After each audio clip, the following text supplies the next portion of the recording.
Bienvenidos todos a un nuevo acto del Club de Opinión Acebo, que como sabéis... No te entiendo. Y todas, sí, es que yo soy muy antiguo, perdonad. El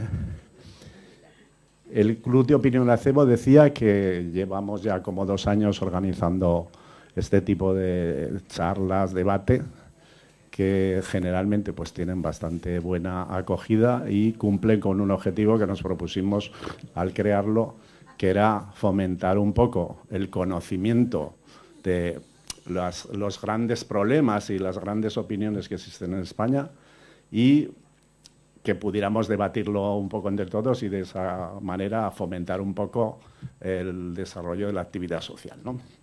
Creo que lo vamos cumpliendo. Hoy es uno de los días que está muy bien y que además contamos con la presencia de Javier Aroca, una persona muy conocida, que seguro que todos apreciáis.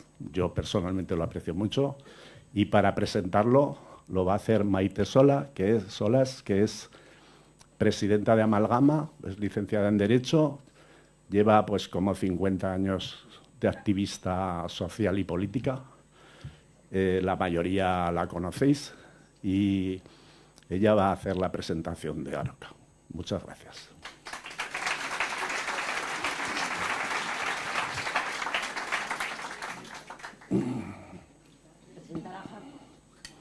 Mira a ver si funciona y si no, coges este. Hay que darle al botoncito. ¿Funciona? Apaga ese. Quiere que diga que es impresentable, pero no lo va a conseguir. Lo que sí que voy a hacer es resumir los muchísimos datos que figuran en Internet sobre su ya larga trayectoria. Javier Aroca es licenciado en Derecho, Antropología y Árabe por la Universidad de Sevilla. Fue político del Partido Andalucista y además ya sabéis que es articulista tertuliano de radio y televisión. En 1976 empezó a militar en el Partido Andalucista, que entonces se llamaba, como en esto de aquí, PSA. Hermanos. Fue candidato por Sevilla y secretario de comunicación de dicho partido. En los 90, en la legislatura que gobernó el PSA con el PSOE, en la Junta de Andalucía, fue viceconsejero de Turismo y de Deporte. Causó baja voluntaria en el 2005 y desde entonces no ha vuelto a militar en ningún partido político. En alguna ocasión ha hecho declaraciones diciendo que no le interesan las batallas que se suelen dar en torno a los partidos políticos o dentro de los partidos políticos.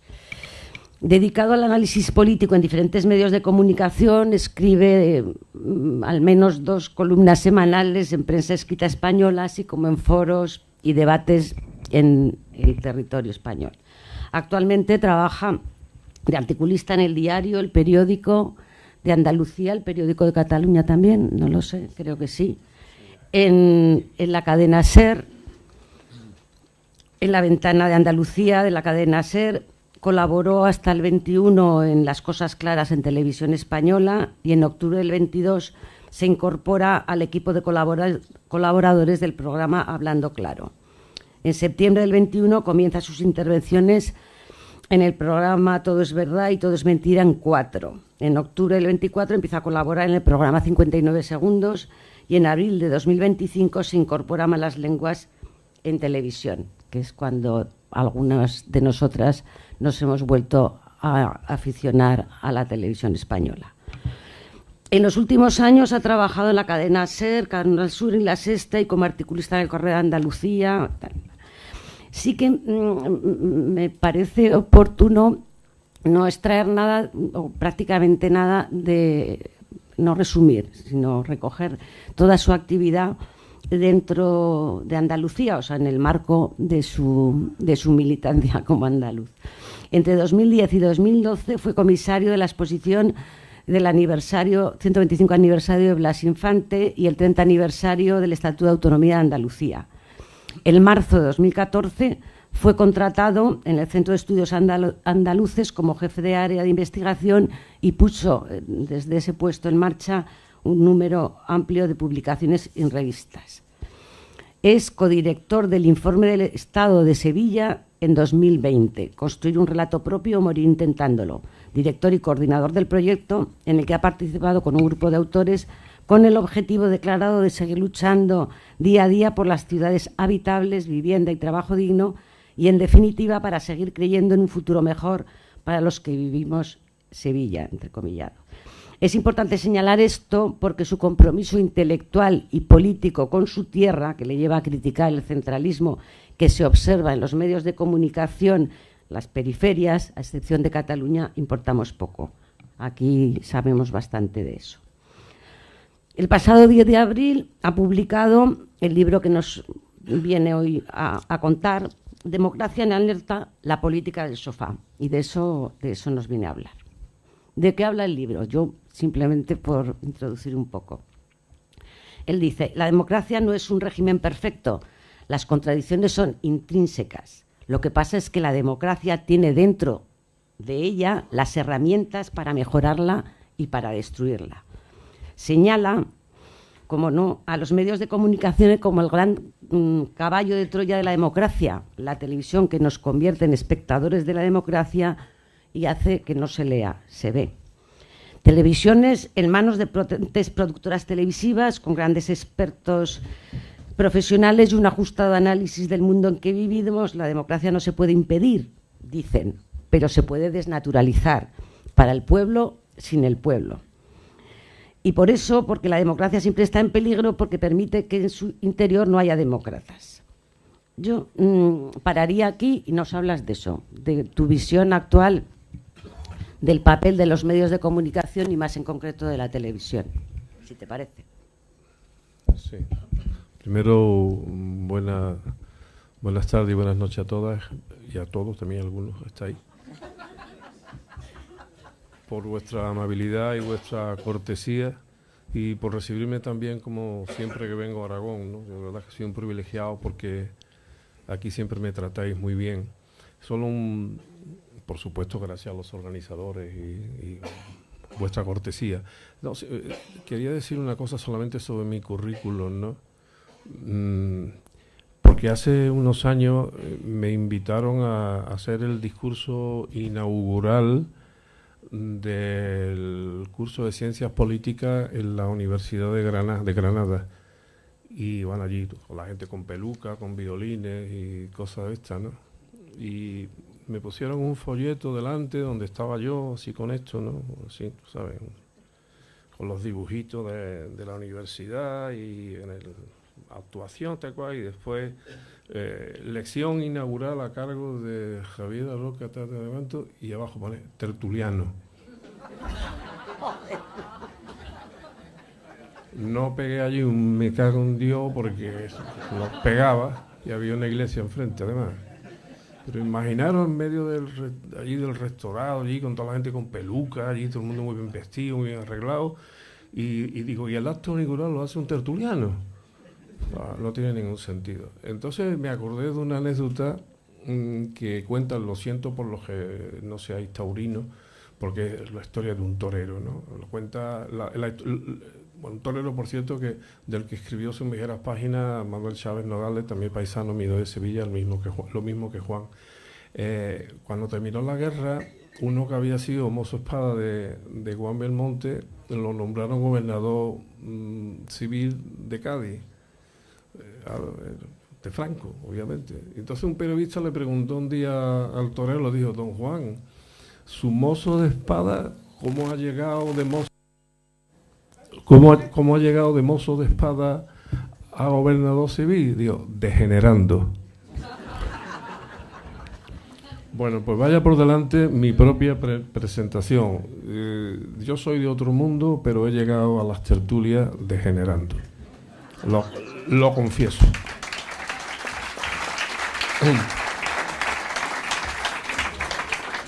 Y bueno, ya entrando la pregunta, para que no parezca otra cosa, ¿por qué sitúo a los medios de comunicación en el centro neurálgico de la alerta a favor de la democracia y los peligros a los que afrontamos todos aquellos que somos demócratas y creemos que la democracia es el mejor sistema y que abominamos de la antidemocracia y abominamos de las dictaduras y de las tiranías? Pues porque los medios de comunicación se han convertido en una de las armas fundamentales de la antidemocracia. Los que sois de mi generación, incluso algunos sois más jóvenes, recordaréis que cuando íbamos, por lo menos los que estudiábamos, cuando íbamos al instituto, cuando íbamos a la facultad, íbamos mucho con el periódico aquí debajo del brazo. Los primeros tiempos de la democracia, pues el país normalmente, ¿no? Otros periódicos locales o regionales. Y después en algunos pueblos y en algunos bares, en algunos casinos, había también un montón de periódicos. Y entonces la gente los ojeaba. Quiero decir con esto que los periódicos los leía muy poca gente. Pero muy poca. Todo el que diga es mentira. Los periódicos los leía muy poca gente. Y la radio, la poquita que había muy poco. Televisión, nada. Y el nodo, por mucho que lo miente la señora esta del Partido Popular, el nodo, lo que íbamos ya los últimos años al cine, era reino del nodo. Es decir, no había información, por tanto el poder real, no tenía demasiado interés en los medios de comunicación, aunque ya algo se olían. De hecho, y en el libro lo cuento, el que ahora parece como que fue el gran demócrata de toda la democracia española, señor Suárez, al que le han puesto de nombre en el aeropuerto, aparte de haber sido secretario general del movimiento, fue director general de la televisión española. Es decir, incluso el tardofranquismo ya se daba cuenta de que los medios de comunicación iban a hacer un papel importantísimo para el futuro que venía. En este caso, para blanquear al neofranquismo que se produjo incluso después de la muerte del dictador. Y empiezan a desarrollarse las televisiones, fundamentalmente. También otros medios de comunicación, desaparece la prensa del movimiento, la radio ya empieza un poco a hablar, ya no solamente había el Parte, sino ya había incluso algunos otros noticiarios, y empiezan las televisiones a funcionar. Entonces, de pronto, el poder, ese poder unas veces oculto, otras veces profundo, otras veces con toda la poca vergüenza del mundo, se da cuenta del poder de los medios de comunicación y empieza la guerra. La guerra por poseer los medios privados y la guerra también por domesticar a los medios públicos. Me refiero a las televisiones, por ejemplo, sean autonómicas o sean televisiones, en este caso de alcance estatal, como la Radio Televisión Española. El subtítulo del libro es Democracia desde el sofá. ¿Por qué digo esto? Porque tiene mucho que ver con lo que estamos hablando.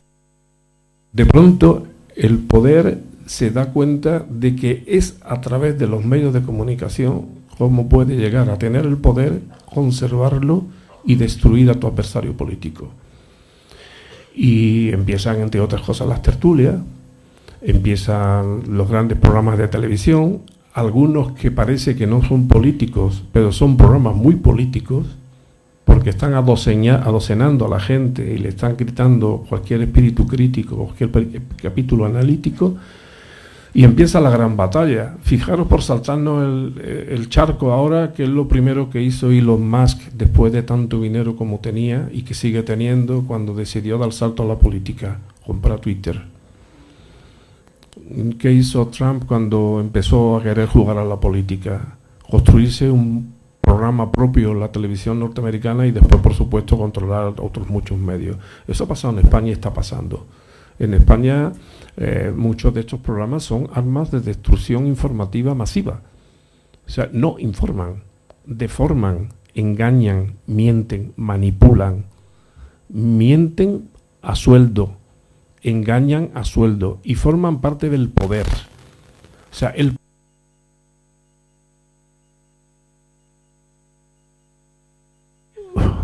poder necesita de los medios de comunicación. No es como antes. Antes nos reuníamos en la fábrica, nos reuníamos en los institutos, nos reuníamos en las facultades o no. Hoy la gente se sienta en un mueble que es imprescindible para otras muchas cosas, que es el sofá, pero la gente se sienta en el sofá y está aturdida con una carga tóxica cotidiana de todo lo que le llega a través de programas de televisión fundamentalmente, pero también de radio, que se meten en las casas como si fueran pequeñas píldoras de cianuro, pero que una no te hace daño, pero cuando tomas una píldora todos los días te convierte en un autómata y muchas veces en un antidemócrata o otra simplemente en una persona que no tiene interés por la política, que pierde espíritu crítico y que pierde capacidad analítica. Ese es el gran problema que estamos teniendo ahora mismo. Tenemos un problema gravísimo con los medios de comunicación. Y es verdad, he dicho con los medios de comunicación, y es verdad que unos partidos lo pueden utilizar de una manera y otros lo pueden utilizar de otra. Pero el gran problema que tenemos ahora mismo es la antidemocracia. Y cómo la antidemocracia se está deslizando y se está metiendo en nuestras casas a través de los medios de comunicación. Medios de comunicación pagados, bien sea a través de las célebres subvenciones públicas o bien pagados simplemente con el antiguo truco del sobre. Por eso yo les llamo periodistas sobrecogedores. Cuando yo era joven, ya hace mucho, se hablaba de que los periodistas taurinos sobre los mostradores de los hoteles para luego hablar bien de su torero.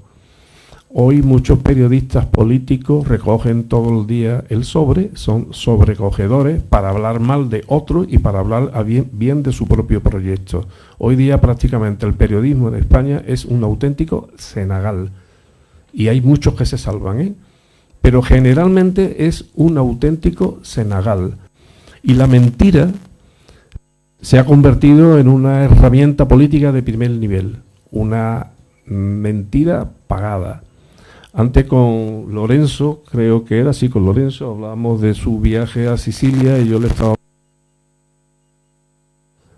le estaba hablando también de Nápoles, ¿no? Y un viejo profesor mío me contaba cómo la gente se aglomeraba delante de la redacción en los tiempos más duros de la mafia en Nápoles y le gritaban: pagati, pagati, pagati, es decir, pagado, sobornado, están pagando. Dice, ¿cuál era el problema? Dice, el problema es que cuando se desahogaban al otro día iban y compraban el mismo periódico y se creían las mismas mentiras. Y en esta primera pregunta termino con algo que está publicado, no es un invento mío, lo podéis ver. Emilio Romero fue un periodista importante del régimen anterior y que sufrió una transformación democrática y de pronto se hizo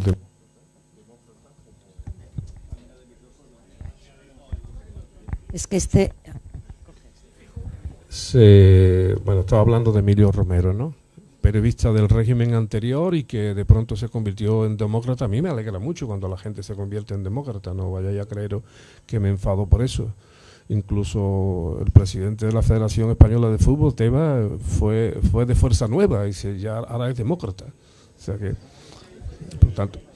por tanto que tenemos que alegrarnos cuando alguno se cae del caballo de la tiranía y se convierte en demócrata. Bueno, pero aparte de esta pequeña incursión, Emilio Romero, cuando ya había muerto Franco, por supuesto, antes no se atrevía a decirlo, por muy buen periodista que fuera, decía: la derecha gobierna para 200 familias y con 200 familias no da para ganar unas elecciones. Luego, por tanto, tienen que mentir.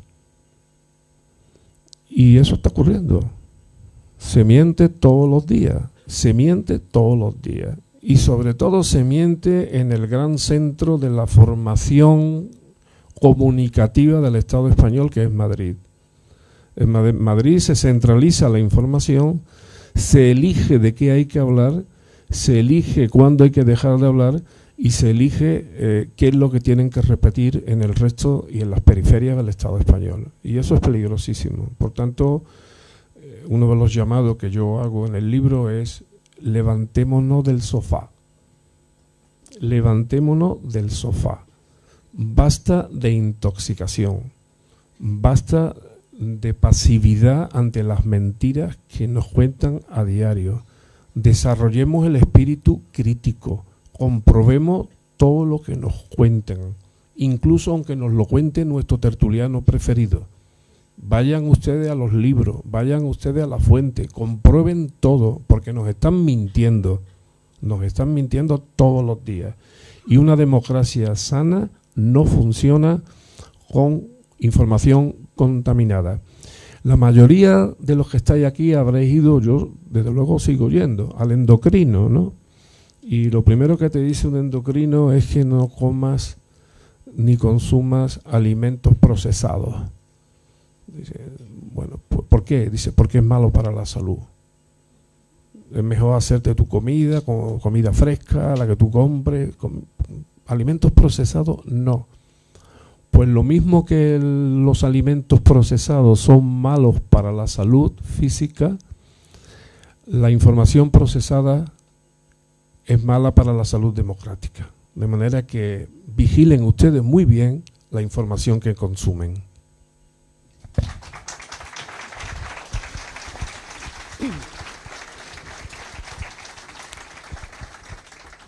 Hablando de los riesgos de la democracia, comentas que el éxito del ultraliberalismo es individualizarnos y hacernos víctimas de la propia democracia.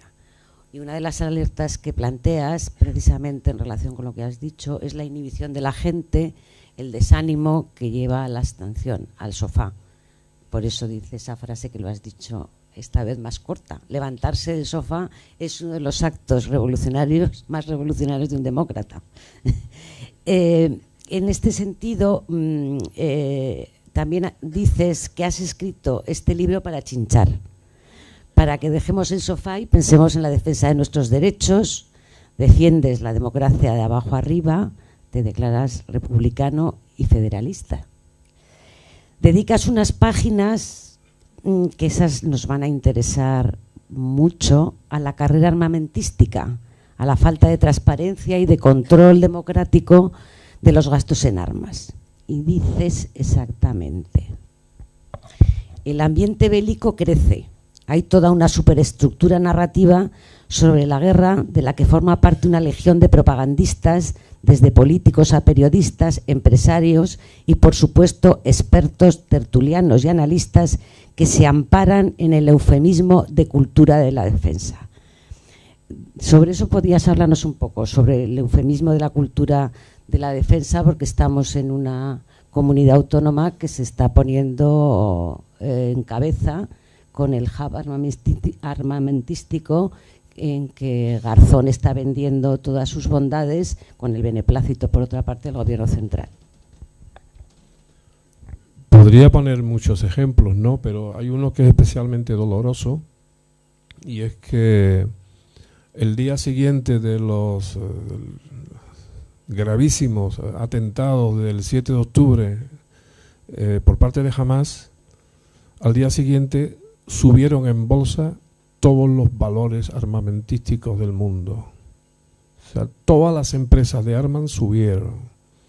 Claro, mientras que la guerra sea un negocio, no solamente están en juego nuestras vidas, nuestra tranquilidad, nuestro entendimiento, la justicia social, el derecho internacional, sino lo que está en juego es la propia democracia, porque la violencia guerrera es la negación de la democracia. La democracia es hablar, dialogar, entenderse, tener opiniones distintas, discutirlas donde haga falta, pero no liarnos a tiros.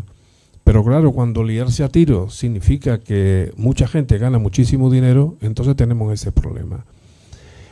A mí me da la impresión, y sobre todo los últimos acontecimientos, tanto en Gaza como también en Ucrania y otras guerras olvidadas, me da la impresión de que esta humanidad ya no está interesada en que desaparezcan las guerras, porque cada guerra es una fuente de ingreso y una fuente de riqueza para unos pocos, y la mayoría pues no interesa.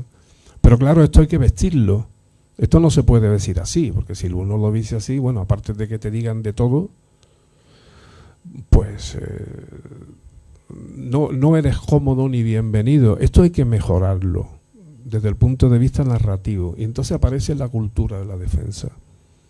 La cultura de defensa que dice que no hay un sistema democrático si no hay una cultura de defensa, que los gastos en armamento son necesarios, que hay que armarse porque nos va a atacar Rusia,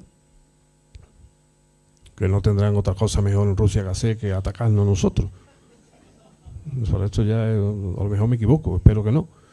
Pero lo cierto es que se justifica en razón incluso de la propia estabilidad económica de determinados sitios. Incluso chantajeando a la izquierda, muchas veces, que se ven entre la pared de la creación de puestos de trabajo y la pared de cómo se van a utilizar lo que esos trabajadores fabrican para matar a otros seres humanos.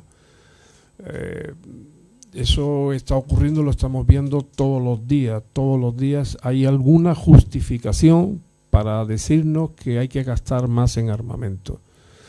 Ya sabéis y conoceréis perfectamente, porque está suficientemente publicada, la pulsión que tenemos actualmente sobre la elevación del gasto por obligación de las Naciones Unidas, de la OTAN. Pero no hace falta que sea la OTAN. Cuando la señora von der Leyen, que es una señora que pertenece al mismo partido que el Partido Popular, tomó posesión, hizo un discurso diciendo que para que Europa funcionara había que gastar cientos de miles de millones de euros. Cultura de defensa, comisario de defensa, ejército europeo, y luego dice, bueno, te dice, no, es que hay que armarse porque si te armas viene la paz. Si vis pacem para bellum, que decían los romanos, no, pero es mentira. Porque ¿cómo está parando, por ejemplo, Europa la guerra de Ucrania? ¿O cómo está parando Europa la guerra en nuestro mar? ¿No dicen que el Mare Nostrum significa nuestro mar? Pues Gaza está en el Mare Nostrum. O sea, ¿cómo no paramos lo que está ocurriendo en Gaza? Y cada momento que pasa, cada segundo que ocurre, caen miles de bombas, y eso significa miles de millones de dólares. Y bueno, los cabildos o los lobbies, como se dice en inglés, se mueven con mucha agilidad y con mucha facilidad. Y hoy día, incluso dentro de sectores muy amplios de la izquierda, es difícil introducir un discurso que defienda la paz por encima de la guerra. Porque te dicen, bueno, pero es que tenemos que armarnos, es que tenemos que fortalecernos, es que tenemos que... Bueno, al final se ha convertido todo en una competencia entre tantos por ciento del PIB. Y uno piensa y dice, bueno, pero ¿cómo discutimos con tanta facilidad que pasemos del 2% del PIB al 5% y no podemos discutir con tranquilidad pasar del 2%, es hipotético, al 2,5% en gasto social? Bueno, yo creo que estamos creando, unos por acción y otros por omisión, otros por complicidad, una sociedad presidida por valores bélicos y no por valores que defiendan la paz. Si uno se repasa los textos fundamentales de la actual Unión Europea, antes Comunidad Económica Europea, verá que dicen que todo se hace por favorecer la paz. Pero es que si se repasan ustedes el preámbulo del Tratado de la OTAN, dice lo mismo. Y dice, pero bueno, ¿pero cómo se defiende la paz? Recurriendo inmediatamente en cualquier circunstancia y lugar a la guerra. ¿Y cómo no se paran las guerras? Bueno, tendrán ustedes mucho más detalle con datos y cifras dentro del libro, pero lo que trato de decir fundamentalmente, porque el título del libro es Democracia en Alerta, lo que trato de decir es que uno de los enemigos de la democracia también es la guerra, porque cuando hay guerra se suspende la democracia. Si no, que se lo digan a los gazatíes, si no, que se lo digan a los ucranios, que no, que se lo digan a los rusos y que no, que se lo digan a cualquiera que viva en un lugar donde haya un conflicto bélico. Cuando hay guerra no hay democracia. Y lo peor no es eso. Lo peor es que los dirigentes que se consideran democráticos de países que se consideran democráticos, cuando tienen que hablar de armas, lo tapan todo con el velo más absoluto de la opacidad, sin que al menos los ciudadanos democráticos sepamos cuánto se gasta nuestro gobierno, en qué se lo gastan y con qué garantías democráticas. Yo no sé si a ustedes les pasa, pero cuando me entero de que hay un tráfico de armas, el que sea, a través de donde sea. Hoy hemos sabido, por ejemplo, que al director o al responsable de Sidenor, una empresa muy importante de acero, la Audiencia Nacional parece que lo puede encausar, ¿no?, por haber vendido acero con destino armamentístico al Estado de Israel. Pero ¿dónde está la transparencia? O sea, ¿dónde está el conocimiento? ¿Por qué no nos lo cuentan? Es que piensa que somos menores de edad para determinadas cosas. Bueno, eso está ocurriendo y vuelvo a insistir. Mientras que haya guerra, la idea de democracia se debilita muchísimo.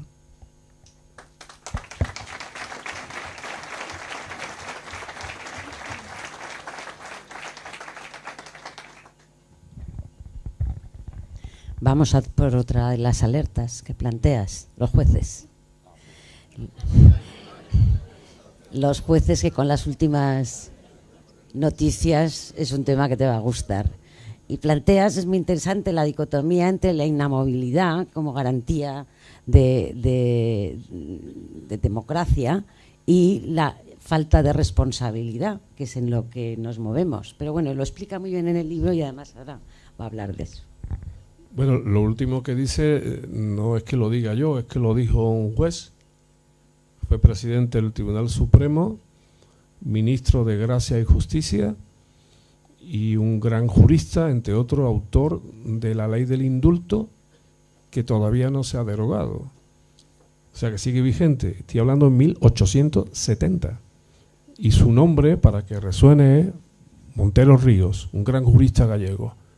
Y él dijo, con ocasión de la presentación del año judicial, que ya entonces ya se hacía, las presentaciones estas famosas en donde van todos vestidos con sus mejores galas, pero este es un gran jurista y dijo, porque entonces era una gran novedad incluir en la ley de enjuiciamiento criminal la inamovilidad de los jueces, que efectivamente es una garantía, porque si no antes los reyes pues o los dirigentes movían a los jueces a su... No, mire usted, un juez tiene que ser inamovible. Pero decía Montero Ríos, decía, la inamovilidad de los jueces sin responsabilidad nos conduce a la tiranía. Piénsenlo ustedes, los jueces tienen que tener todas las garantías del mundo para ejercer su magisterio, llamémoslo así. Independencia, imparcialidad, inamovilidad, pero tienen que ser también responsables. O sea, un juez no puede quedar siempre inmune e impune cuando transita territorios que se escapan de la propia ley. Y eso, pues lamentablemente está ocurriendo. Está ocurriendo. ¿Y por qué ocurre? Bueno, últimamente lo que se está hablando mucho es de que hay jueces que hacen política. Pues es observable, aunque lamentablemente cada uno lo observa desde una atalaya política, pero que hay jueces que estén haciendo política, por supuesto. Que la han hecho antes también, por supuesto. El asunto es, hay capacidad, ellos te dicen que sí, hay capacidad de exigencia de responsabilidad cuando los jueces no cumplen con su función constitucional y jurisdiccional. Yo creo que muy débilmente, muy débilmente. En el libro cuento una anécdota personal. Es que cuando yo me dedicaba al derecho, visitó Andalucía un juez de circuito, es como una instancia en Estados Unidos, la jurisdicción federal, ¿no? Juez de instancia. Y nos reunimos un grupo de gente, sobre todo aquellos que podíamos hablar con él en inglés, ¿no? Y tuvimos una comida súper interesante, y en medio de la comida salta este señor que estaba de visita por Europa para conocer los distintos sistemas judiciales que había por aquí, que le interesaba especialmente el español porque éramos nuevos en democracia, y preguntó de pronto, por cierto, ¿cuántos jueces españoles hay en la cárcel? Empezamos todos a silbar. miraba para arriba, para abajo, qué sé.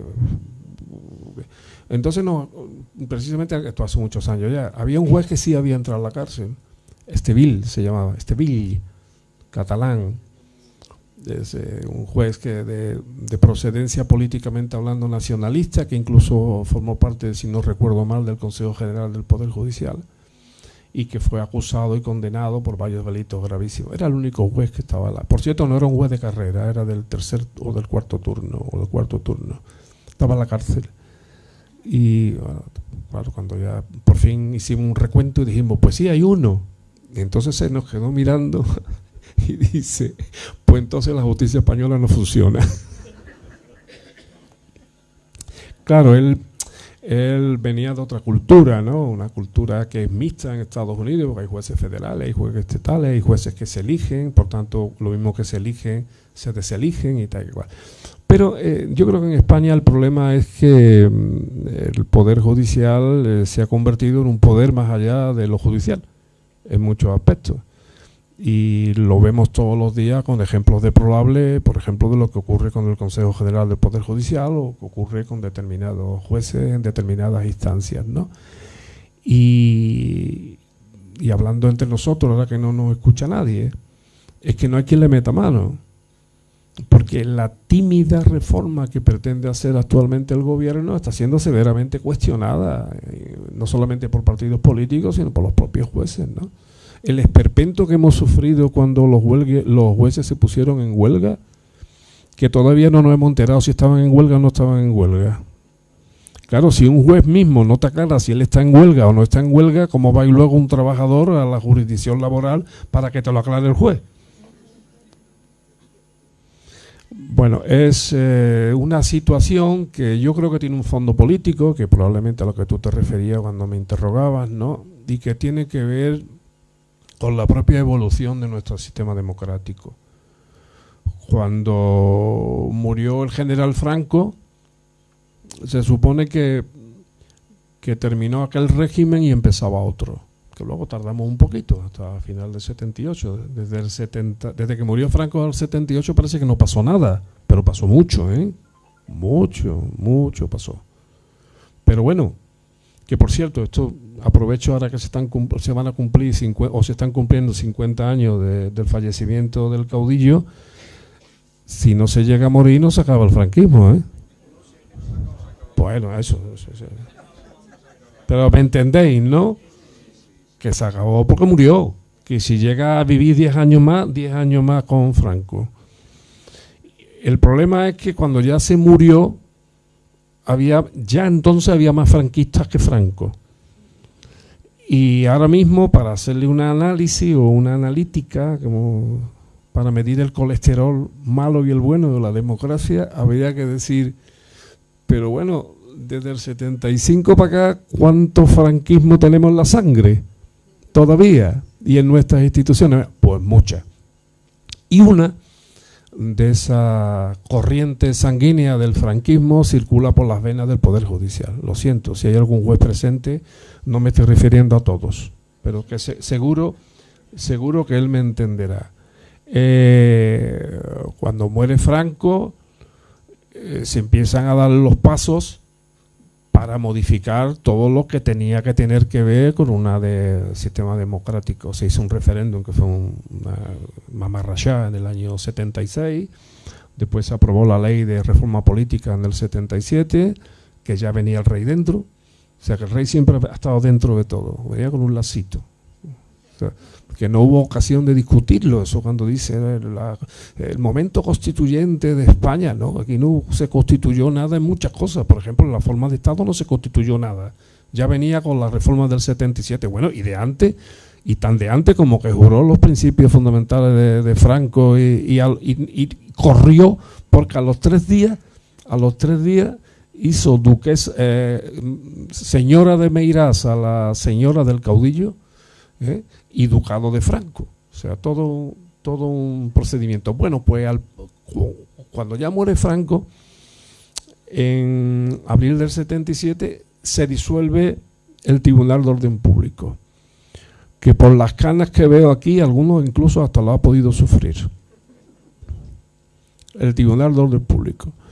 Estamos hablando del año 77, final de 77. Es decir, que, por cierto, que el Tribunal de Orden Público era el nombre nuevo del Tribunal para la Represión de la Masonería y el Comunismo, que se cambió de nombre en el año 63. Fijaros cómo se llamaba el antecedente del Tribunal de Orden Público. Tribunal Especial para la Represión de la Masonería y el Comunismo. Bueno, llegamos a septiembre, perdón, el 77, y ya, se disuelve el TOP, es como lo que llamábamos los muchachos de entonces, y se crea la Audiencia Nacional. ¿Con qué jueces? Con los mismos. Con los mismos. Y eso, como digo en el libro, aquí me sale mi vena andaluza, pero por si no se han notado, no lo notan ustedes, digo lo de andaluz. Hago una comparación con el sistema de criadera de cómo se hace el vino en Jerez, que se hace de una manera distinta. O sea, hay 3 andanas, ¿no?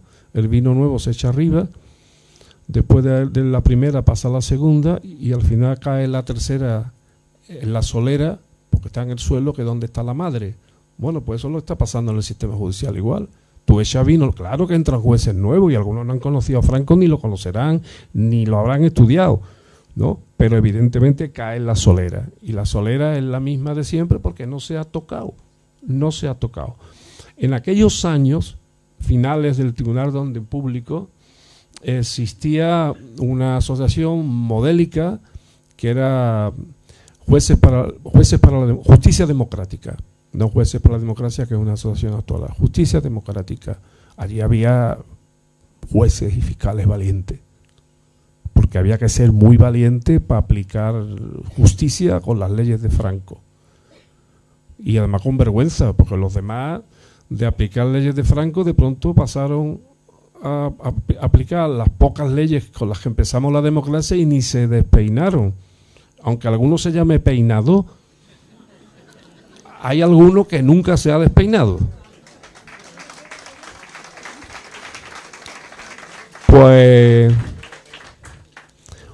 Pues en aquellos tiempos se hizo una estadística de la manera que se podía hacer, que siempre eran estadísticas temerosas, porque estábamos todos asustados, por no decir algo más escatológico. Y solamente se calculaba que había en toda la judicatura, incluida la fiscalía, en torno al 20% de jueces demócratas. ¿Cuántos hay hoy? Yo creo que bastante más. Lo que pasa, digo, más demócrata, no, lo único que pasa es que evidentemente en la medida de que ese sistema no ha cambiado, porque un sistema democrático, como usted sabe, son 3 poderes. El poder legislativo, que cambia cada vez que queremos, cuando hay unas elecciones o hay una moción de censura o una moción de confianza, el poder legislativo cambia. El poder ejecutivo cambia, el gobierno, bueno, que se lo digan a cualquiera que se haya presentado a las elecciones y que después el pueblo le ha dicho que no y pues ha tenido que volver a su casa. Algunos no han vuelto a su casa nunca todavía, pero bueno, normalmente cambia el poder ejecutivo. Pero el poder judicial no ha cambiado. No ha cambiado. No ha habido una regeneración democrática del poder judicial. Y mientras que eso no se produzca, por ejemplo, cambiando el sistema de reclutamiento, no me he vuelto militar, es que se llama así en la jerga, la incorporación de nuevos jueces. Mientras que no se cambie eso, mientras que no se cambien la exigencia de responsabilidad de los jueces, mientras que la mayoría del poder judicial no sea demócrata, no quiero decir de izquierda, cuidado. Un juez tiene todo el derecho del mundo a ser de derecha y además, de hecho, no solamente en España, sino en cualquier país democrático, los jueces tienden a ser conservadores por su propia cultura, por su propia extracción social o por su propia mentalidad. Suelen ser conservadores. Pero a mí no me importa que haya jueces conservadores. Yo lo que quiero es que sean demócratas y que se rijan por la ley y por la Constitución. Y mientras que eso no sea así, tenemos un problema gravísimo en la democracia española, porque un sistema democrático no es posible con jueces que no sean demócratas. Y lo mismo que se hundió la República de Weimar en la Alemania pre-nazi, porque los jueces se aliaron con los nazis, es peligrosísimo que los jueces no sean demócratas. y por tanto yo lo incluyo dentro de ese capítulo de alerta con relación a lo que tiene que ser un sistema democrático.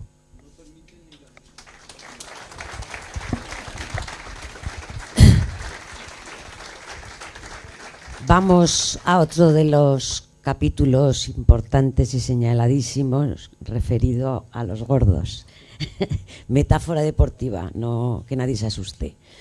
Se refiere a la delantera, a la fuerza de choque en el rugby que gana partidos. Y con ese tono aborda el tema de los poderosos en todos los campos, aquellos de las puertas giratorias, el alto clero, la treintena, dices, yo creo que son más, de expresidentes y exministros, parte importante de la judicatura, en realidad poderes ajenos a todo tipo de control democrático que influyen para neutralizar, descafeinar las políticas públicas de progreso y la fiscalidad progresiva, la lucha contra el cambio climático.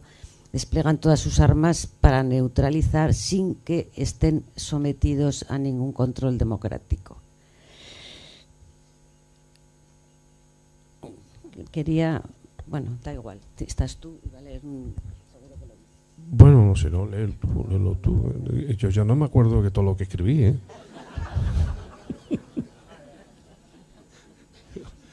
Por lo menos de las páginas. No, antes se me olvidó una cosa, decir que hila bien con lo que voy a decir a continuación.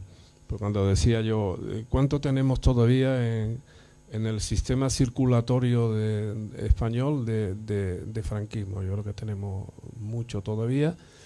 Y bueno, en cierto sentido, yo veré, en el libro, los que lo leáis, veréis que no hablo del régimen del 78. Yo hablo del régimen del 77.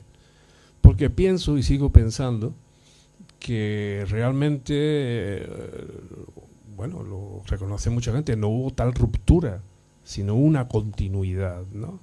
Que en muchos aspectos supimos truncar, y yo no impugno en absoluto la transición en su conjunto, porque fue muy difícil, os lo digo de verdad, porque algunas cosas las viví personalmente. Y fue muy difícil aprobar la Constitución, elaborarla. Y todo era muy difícil, porque además había violencia.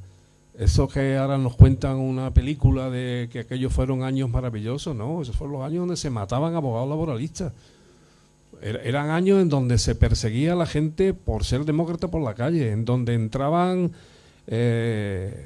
estos jóvenes que ahora están en las federaciones de fútbol con cadenas, porras y candados en las facultades para pegarnos a los estudiantes. Todo eso existía, ¿no? Por tanto, yo acuso no en el sentido judicial, sino me doy cuenta de que todo no fue tan fácil, y por tanto yo me pregunto, para el que sea capaz de responderme, ¿la transición ha acabado ya o no? Porque claro, como la propia origen de la palabra, transición es movimiento. Se supone que es el tránsito desde un sistema autoritario a una democracia, pero ¿ha acabado ya o no? En mi opinión, pues ya deberíamos estar por la segunda o por la tercera transición. Entre otras cosas por motivos generacionales. Porque se supone que los nuevos demócratas no han tenido que sufrir las presiones, incluso manu-militari, con pistola en la mesa, se decía que sufrieron aquellos héroes que hicieron posible una parte muy importante de la transición. Y entonces yo me pregunto, ¿y por qué ya no se habla de, por ejemplo, de una segunda transición? ¿Por qué no se habla de que ha llegado el momento de corregir aquellos errores que a lo mejor lo cometimos de manera forzada o porque no podíamos resistirnos cuando se hizo la transición? Pues yo creo que lo mismo que se decía de que el franquismo estaba atado y bien atado, yo creo que la transición también está atada y bien atada. Y no se permite nada que no fuera lo que se pactó entonces, y además con los mismos actores de entonces.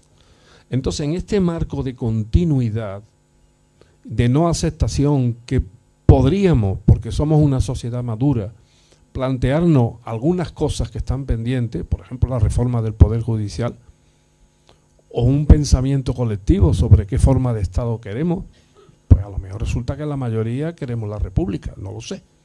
Pues Guaidabal no, pero como sociedad madura tenemos al menos el derecho a replanteárnoslo. Pero es que en este caso es que ni el CIS pregunta. Parece que le da miedo preguntarle a la gente. Preguntar ofender.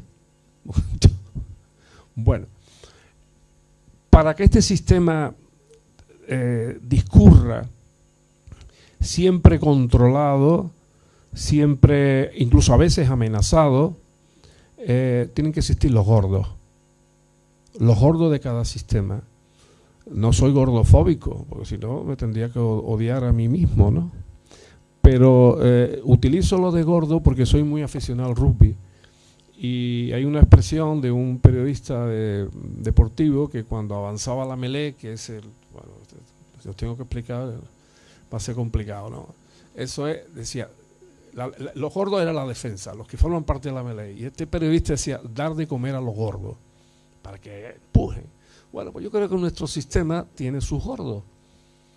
Y los gordos son gente que no elige nadie, algunos son ex de muchas cosas, otros ex de nada, pero están siempre ahí empujando en defensa del sistema. Por supuesto no se le puede decir que vamos a pensar otra transición, porque te forman un pollo incluso mediático que os podéis imaginar. Y viven de esa transición. Y yo cito la Iglesia, por ejemplo, además cito ejemplos de obispos, de cardenales que han intervenido y siguen interviniendo, por ejemplo, incluso enfrentándose al poder legislativo en determinadas cuestiones. Cito a la patronal en términos generales y muy concretamente a una persona que os resultará familiar y que seguramente va a ir todo a disculparse y a ponerse de su lado en vez de del mío, que es de Garamendi. Cito a los algunos sectores más involucionistas de la Fuerza y Cuerpo de Seguridad del Estado, singularmente representados en algunos sindicatos policiales, y podría elegir un gordo sobre todos los gordos, pero he elegido a Felipe González.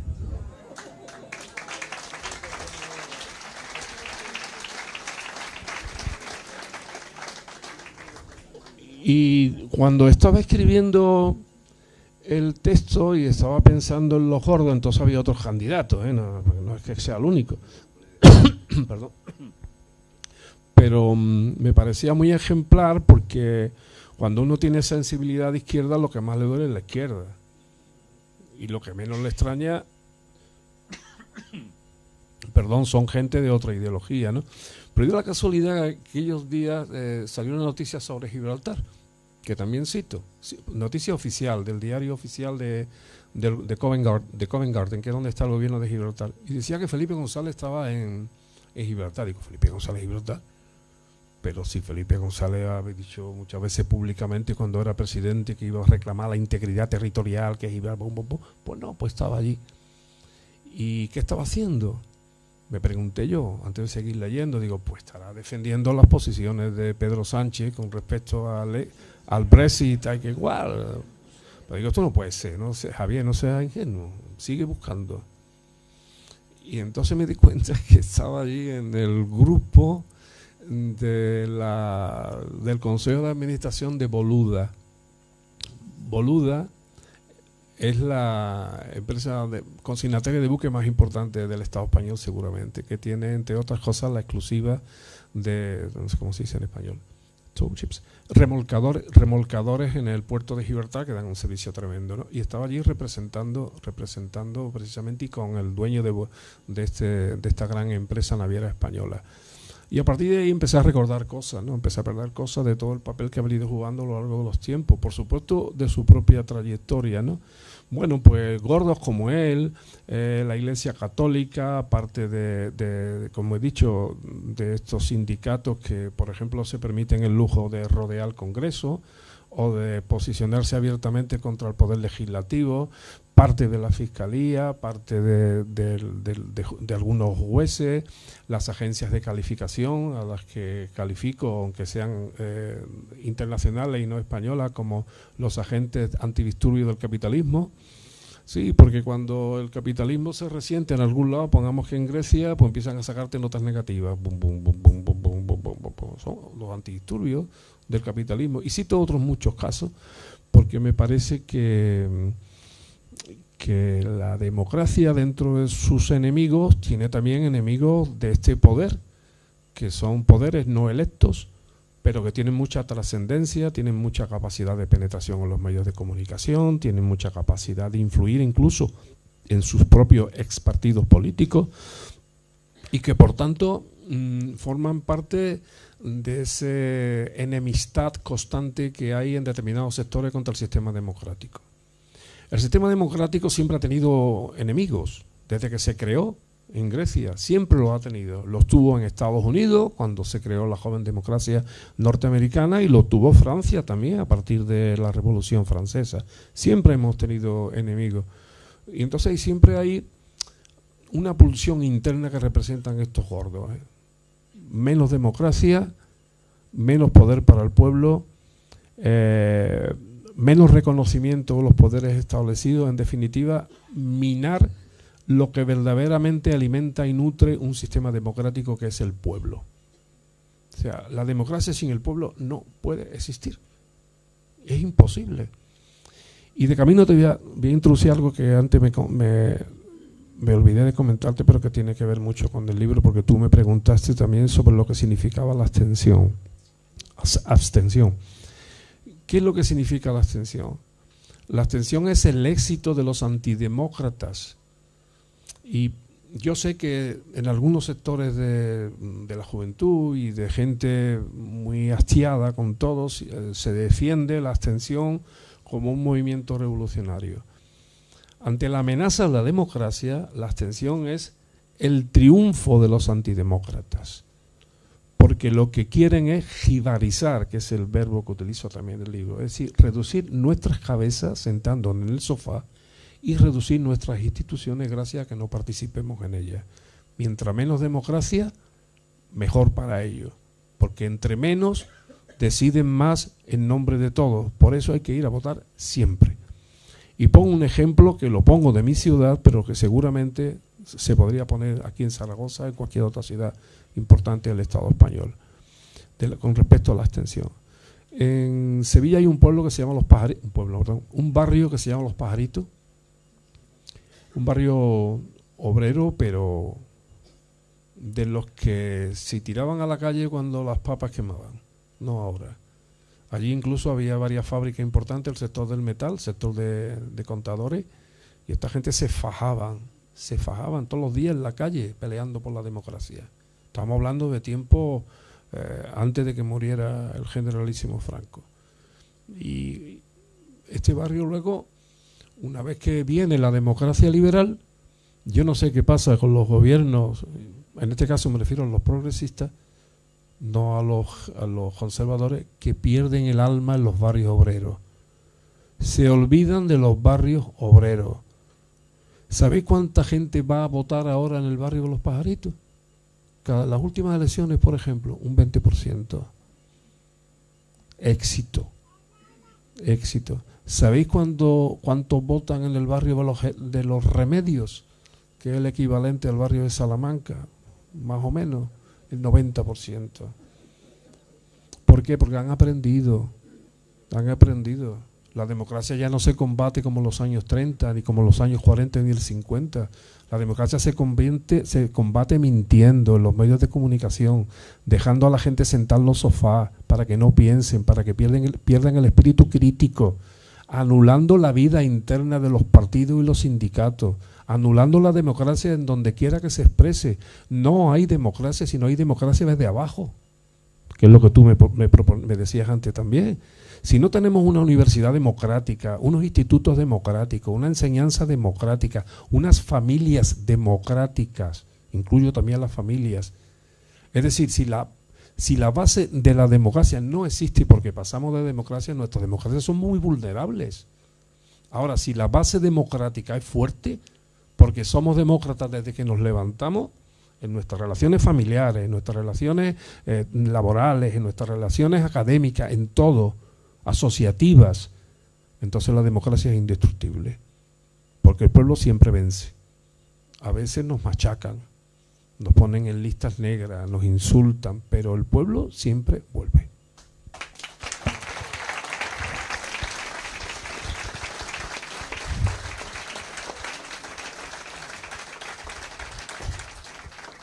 En este libro tan lleno de críticas del mundo actual, él se acaba declarando, como obvio, como un sano pesimista.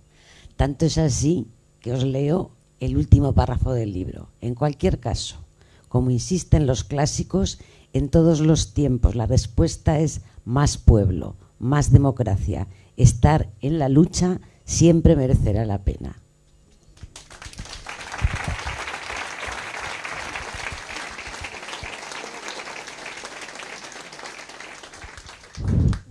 Bueno, no podría acabar mejor, parece que lo he dicho yo, pero no voy a hablar mal de mí encima, ¿no?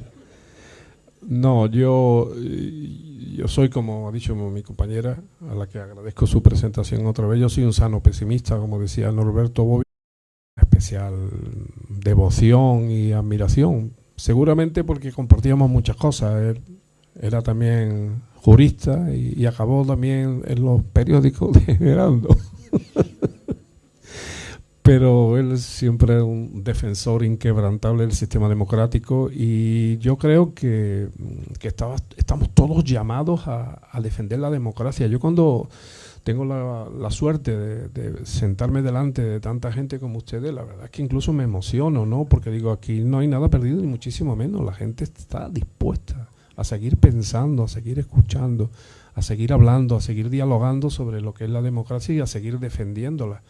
Y si en el libro, cuando lo leáis, al menos para chinchar, decía tú, he provocado vuestro interés primero en comprobar las cosas que digo.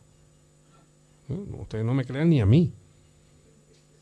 Primero, comprobar las cosas que digo, la fecha, tal y cual, las reflexiones, incorporen ustedes la sucha. Yo este libro, cuando me dijeron que lo escribiese, me propuse escribir 250 páginas. Al final tiene 256. Habré utilizado muchos puntos y aparte.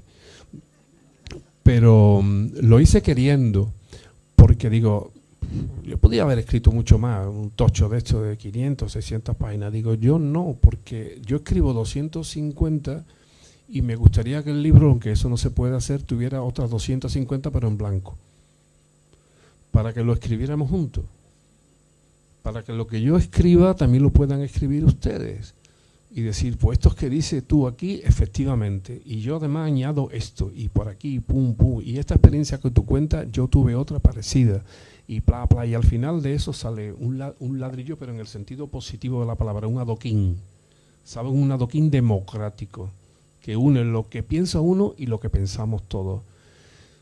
Y no se crean ustedes esta ofensiva antidemocrática que hay. Yo últimamente me estoy fajando contra la especie que se está divulgando en todas partes de que los jóvenes son de extrema derecha. Es mentira. No se lo crean ustedes, es mentira.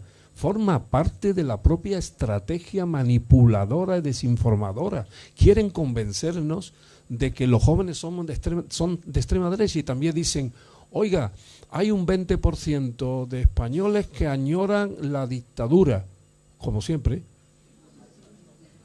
Como siempre, vamos, es que ¿alguien se va a creer de verdad que el día siguiente de que murió el generalísimo Franco, de pronto ya todos nos hicimos demócratas?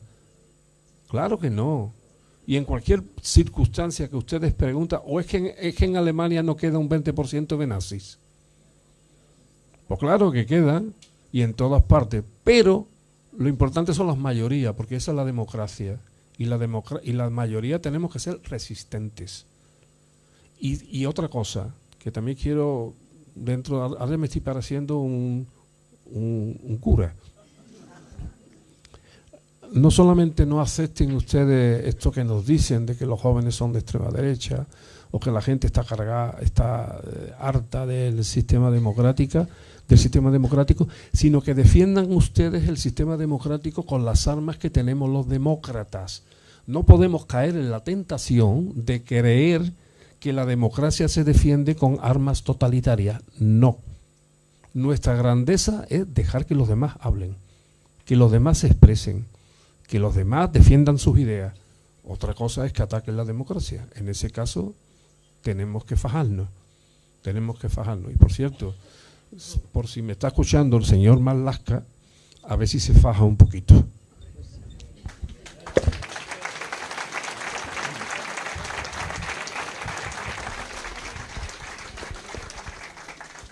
Abrimos turno de palabra. Me han pedido, como ya sabéis que hay gente en la otra sala, que primero demos la posibilidad de que pregunten en la otra sala.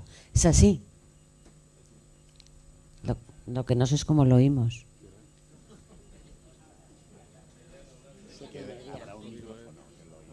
¿Se oye el micro?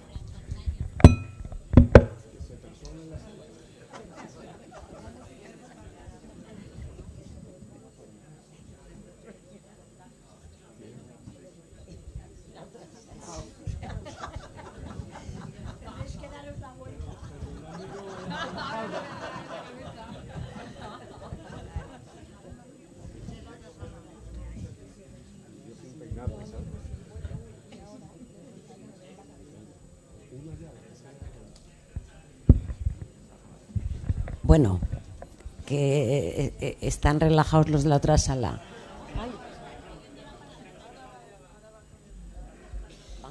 Vale. Ya. Buenas tardes. Bueno, hay más gente en más sala todavía. No, digo, más sala en Zaragoza, digo. Bueno, lo primero... No, es que como una vez cuando fui a presentar el libro, no voy a decir la ciudad, había muchísima gente, y digo, si en vez de saberlo, en vez de un libro, hago un crowdfunding.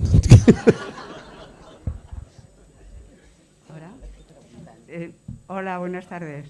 Bueno, Javier, yo te sigo en casi todas las tertulias que vas y siempre es un gusto oírte.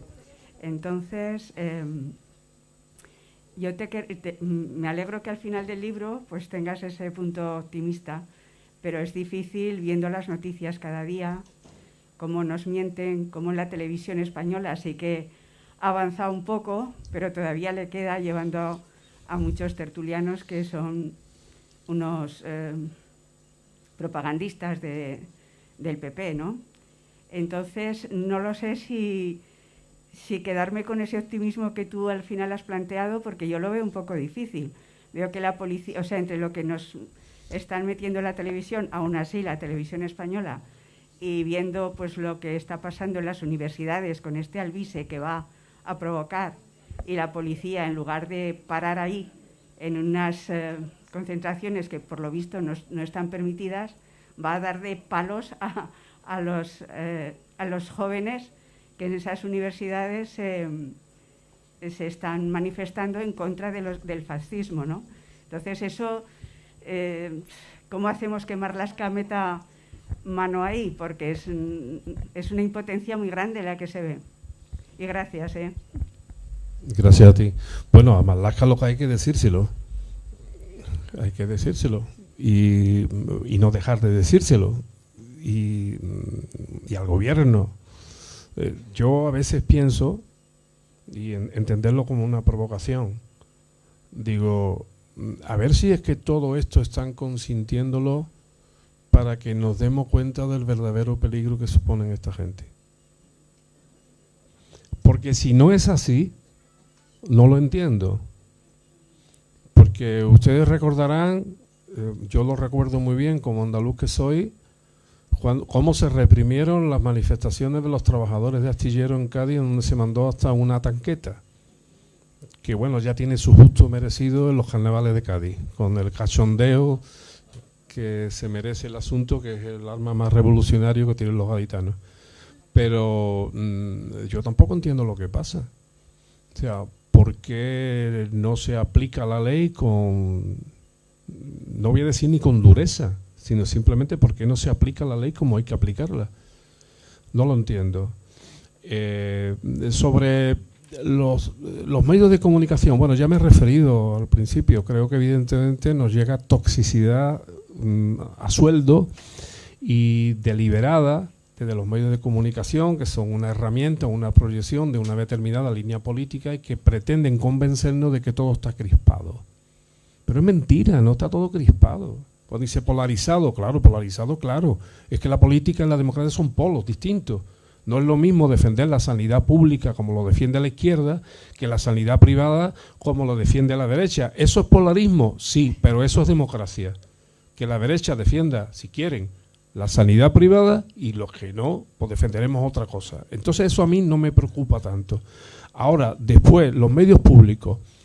Yo creo que los medios públicos en esta agresividad programada de los medios privados contra valores democráticos y en este caso además singularmente contra el propio gobierno legítimo, a algunos les gustará más, a otros les gustará menos, pero el gobierno legítimo de España, yo creo que lo primero que hay que ser, como he dicho antes, ser preventivos, o sea, saber lo que nos va a llegar de todos estos medios de comunicación y después, si es posible, defender medios públicos, porque los medios privados siempre van a estar en manos de intereses económicos, que no siempre o casi nunca van a coincidir con valores generales de carácter democrático en el sentido del bienestar de los más necesitados, por entendernos.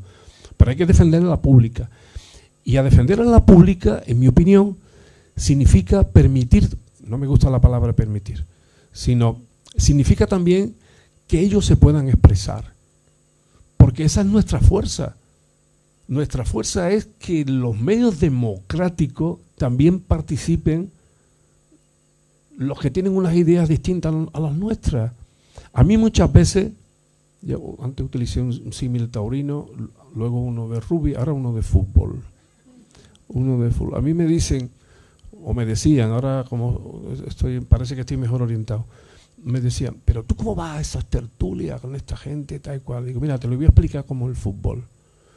Para ganar la liga hay que ganar en casa y puntuar afuera. Digo, ¿qué queréis? ¿Que yo vaya nada más que a tertulias amigas, donde todo el mundo pensamos iguales, donde todo el mundo nos vamos a pasar la mano por el lomo? No, hay que ir donde puedes contrastar las ideas con los demás y no tener mejores insultos que ellos, pero sí mejores ideas. Por tanto, yo sí propongo que no nos escandalicemos porque ellos participen. Lo que hay que estar... hombre, es verdad que hay algunos que son impresentables.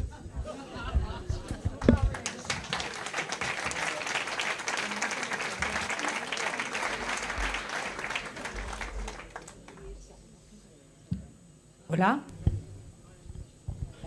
Hey. Creo que pasamos Maite. ya aquí. Maite. No, hay más palabras allá. ¿Sí? No, que hay más palabras en el otro, me dicen, ¿no?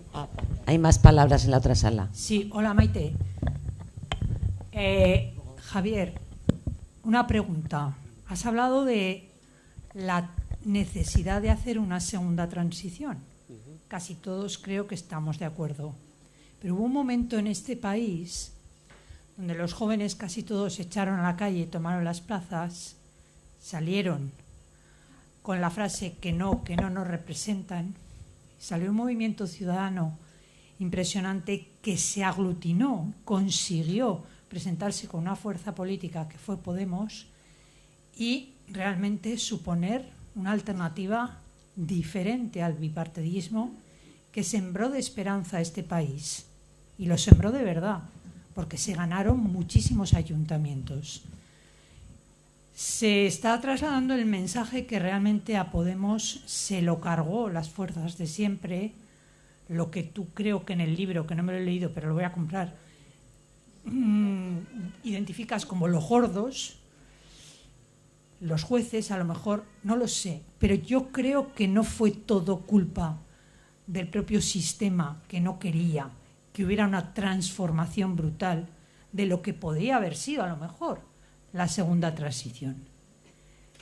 ¿Hay posibilidades, desde tu punto de vista, en estos momentos, de que vuelva a resurgir un movimiento parecido o que haga la misma función que hicieron en ese momento en las calles tantos y tantos jóvenes? Muchos de ellos venían del movimiento universitario, otros venían de los trabajadores, pero realmente era gente que quería transformar la política. Bueno, voy a ser muy sintético para que así os dé tiempo de preguntar a todos. Yo creo que ha habido dos momentos en la historia de España, dos momentos y un poquito, en donde se estuvo en condiciones de haber por lo menos planteado una segunda transición. La primera fue con 2 mayorías absolutas de Felipe González. Pero claro, es un gordo. Y por eso no se hizo. ¿No os parece vergonzoso que hayamos tenido que esperar hasta ayer para sacar al general Franco del Valle de los Caídos y a Queipo de Llano de la Basílica de la Macarena, habiendo tenido a la izquierda 2 mayorías absolutas? Parece vergonzoso, porque lo simbólico cuenta, ¿eh? Ahora lo digo como antropólogo, lo simbólico cuenta, es muy importante, muy importante. Por tanto, eso fue un gran momento para haber emprendido una primera transición. Y la segunda oportunidad evidentemente fue aquel movimiento de jóvenes y no tan jóvenes, porque hubo mucha gente menos joven que se supó al movimiento. Pero ese movimiento significaba una impugnación de la transición. No lo olvidemos. Repasemos los discursos. Era una imposición, incluso la monarquía. Claro, aquello despertó a los diablos, despertó lo que se empezó a conocer entonces como el Estado profundo, el que no da la cara, el que no se presenta. Yo creo que en ese caso hay 2 tipos de responsabilidades.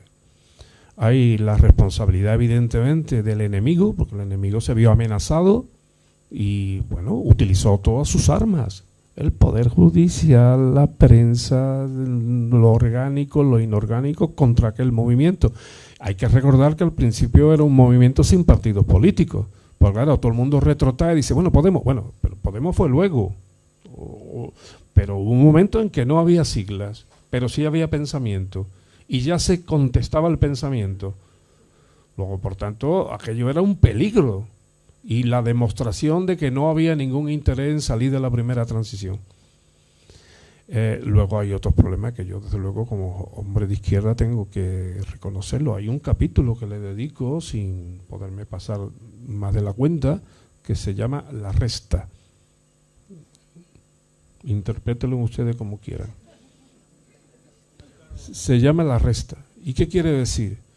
Bueno, pues que una parte de aquella izquierda maravillosa que surgió y que nos ilusionó a tantísima gente pisó moqueta. Y cuando pisó moqueta, pues estábamos perdidos. Y es que el deporte de los pueblos se jugaba en tierra. En tierra se jugaban los partidos de fútbol y otros deportes. Pero ahora nada más, la gente nada más que quiere es jugar en césped, con las últimas novedades y con calefacción y tal que cual. Claro, entonces aquí hubo pecados de la izquierda importantísimos, de aquella izquierda, ¿eh? Fulanismo, división. Es que hay algunas fuerzas políticas que son el resultado de 17 y que en el futuro se van a convertir en 33. Claro, con esos planteamientos no podemos caer en el análisis de que toda la culpa la tuvo el Estado profundo, que sí, que tuvo mucha, pero que mucha culpa fue la inmadurez política de muchos de los protagonistas que no quisieron ver más allá de lo que había que ver, porque además todo no se puede conseguir de una vez. Cada generación piensa que la suya es la mejor, y es un error. Es un error. Hay que contar con las anteriores y dejar el camino libre para las que vengan, Porque si no, ¿qué haces? Te conviertes te acoquinas, te conviertes en algo que es perjudicial, como creo que ha pasado. Y después iba a decir que fueron 2 ocasiones y un poquito. Yo creo que el tiempo de Zapatero también fue interesante desde el punto de vista de haber hecho una segunda transición, pero tuvo muy mala suerte.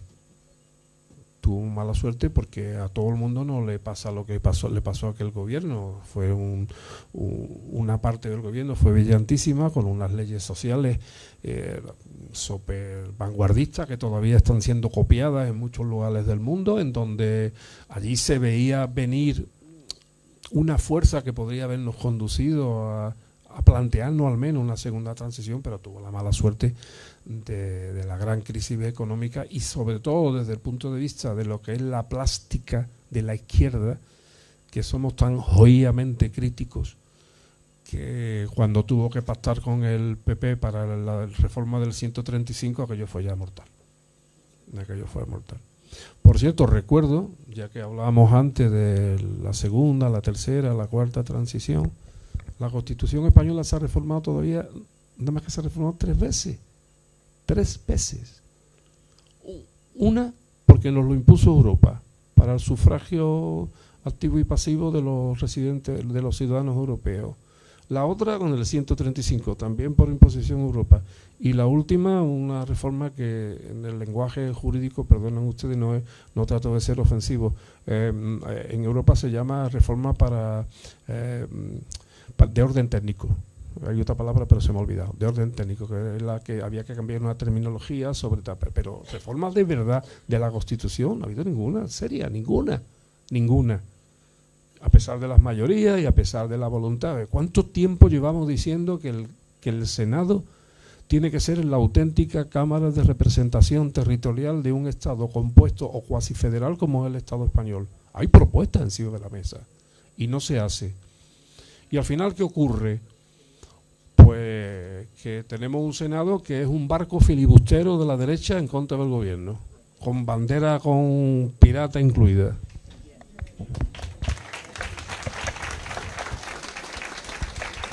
Sí. Hay otra pregunta. Aquí ya os seguimos, me dicen que allí hay otra. Hola, buenas tardes, Javier. A ver, has comentado los distintos puntos, el tema de los gordos, el tema de los distintos puntos bastante importantes. ¿Cuáles serían para ti, por ejemplo, las soluciones, tanto a gran nivel como a un nivel bajo, ¿no? que pudiera ser desde la calle? O sea, a gran nivel, por ejemplo, sería un partido político que pudiera llegar a gobernar y cambiar un poco las cosas, pero a nivel bajo, a nivel de la calle, a nivel que podríamos hacer cada uno de nosotros, ¿cuál te parecería que podría ser las distintas soluciones para todo esto, aparte de, evidentemente, ir a votar? Yo, desde el punto de vista de lo más cercano al suelo democrático me refiero, lo que estamos haciendo ahora. Reunirnos, hablar, leer. Sois un modelo. Sois un grupo de gente cuyo principal afición y cemento es que leéis. ¿Sabéis lo que significa eso en una sociedad como la nuestra? La auténtica revolución. Gente que lee, homo videns, no el homo sedenti en un sofá, al que vuelvo a denunciar otra vez. Ustedes sois revolucionarios porque leéis y comentáis lo que leéis. Eso hay que hacerlo. Seguir participando, seguir asociándonos, no cayendo en la trampa del desprestigio de lo colectivo. Es que lo colectivo hoy día es revolucionario también. Tratan de individualizarnos, de que no hablemos de ni siquiera con nuestro vecino, que abominemos de los partidos, que abominemos de los sindicatos, que abominemos del asociacionismo. Eso es un trabajo que un demócrata tiene que afrontar. Pongo un ejemplo en el libro y hablo de una figura que es un triunfo también de la antidemocracia. Yo le llamo el milituiteante del partido.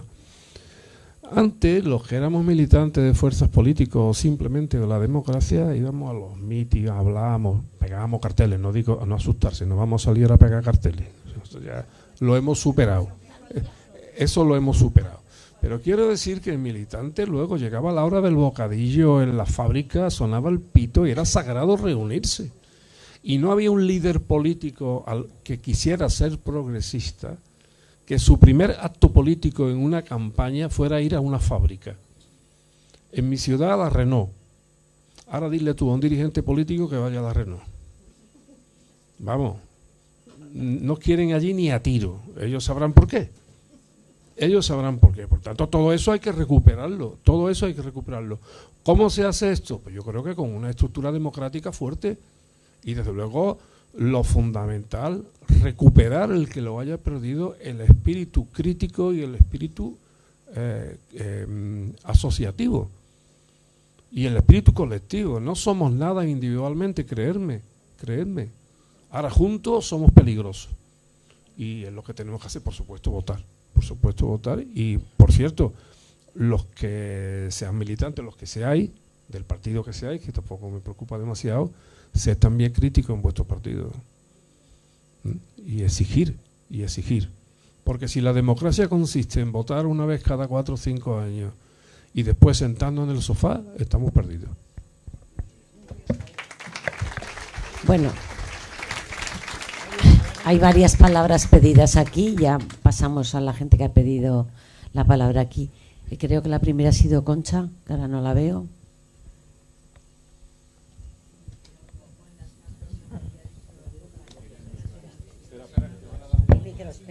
Espera el micro.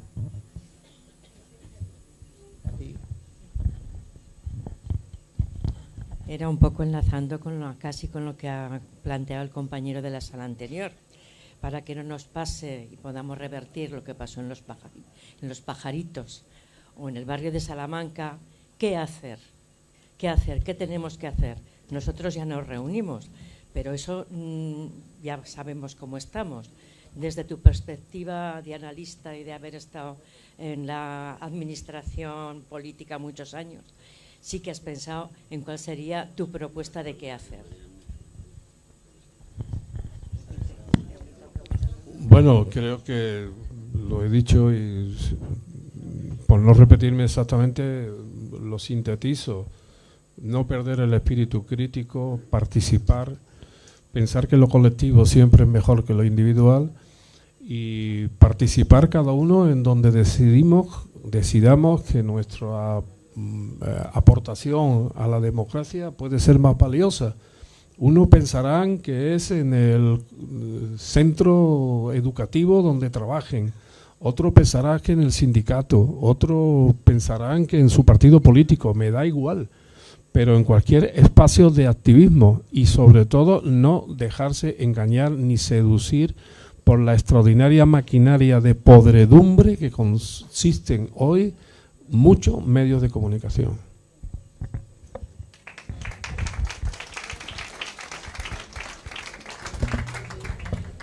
Hola, ¿cómo? ¿Qué hablo? Vale. Hola Javier, ¿qué tal? Bueno, te voy a comentar algunas par de cosillas. Yo hace años me presenté por un partido que fue o el único o uno de los pocos partidos que no fueron legalizados cuando se hizo la Constitución, que fue el partido Manuel Azaña, Izquierda Republicana. Manuel Azaña. No sé si sabes que Manuel Azaña estudió aquí en Zaragoza, Derecho. Bueno, pues entonces te comento. Cuando saludaban a los republicanos decían salud y república. ¿Por qué digo esto? Porque la salud es lo más importante, por delante de todas las cosas. Sin salud no hay nada. Yo no soy periodista, pero yo escribí un artículo en El País refiriéndome a John Forrest Nash, porque él tiene la misma enfermedad que yo. Yo tengo un trastorno psicosocial y un 33% de discapacidad. Y cada vez más veo que se acercan, como la sanidad privada, sobre todo en Madrid y en estos sitios, y aquí en Aragón hemos tenido gobiernos que han permitido que la sanidad pública no se haya cercenado tanto como la privada. ¿Qué más puedo decir? Bueno, pienso que lo primero que hay que defender es eso, la sanidad. Y además es muy difícil para personas como yo, por ejemplo, estar en este sitio y hablar con los demás, porque hay muy poca gente como yo que trabaja, que tiene un proyecto de vida individual y que puede ser autónoma. Y se debería de invertir muchísimo más dinero en salud mental, precisamente porque lo que está diciendo los medios de comunicación machacan mucho a la gente que tiene problemas de salud mental. No porque lo hagan directamente, que también, sino porque las personas que tenemos problemas de salud mental, yo no, que gracias a Dios ya lo he superado, nos atacan mucho ciertas perspectivas que son envueltas en mensajes muy fuertes. Son mensajes muy fuertes. La televisión a día de hoy es muy evolutiva, o sea, un videojuego ya ni te cuento, pero la televisión cuando hablan una noticia y te la dirigen directamente hacia ti, a veces piensas que eres tú. Y yo, por ejemplo, cuando estaba enfermo y no tenía medicación porque no habían diagnosticado, pensaba que los 46 millones de personas que había en la televisión estaban atacándome porque había programas de televisión que hablaban de forma muy fuerte contra las personas. Y eso lo quería reivindicar un poco. Gracias. Muy bien, muchas gracias.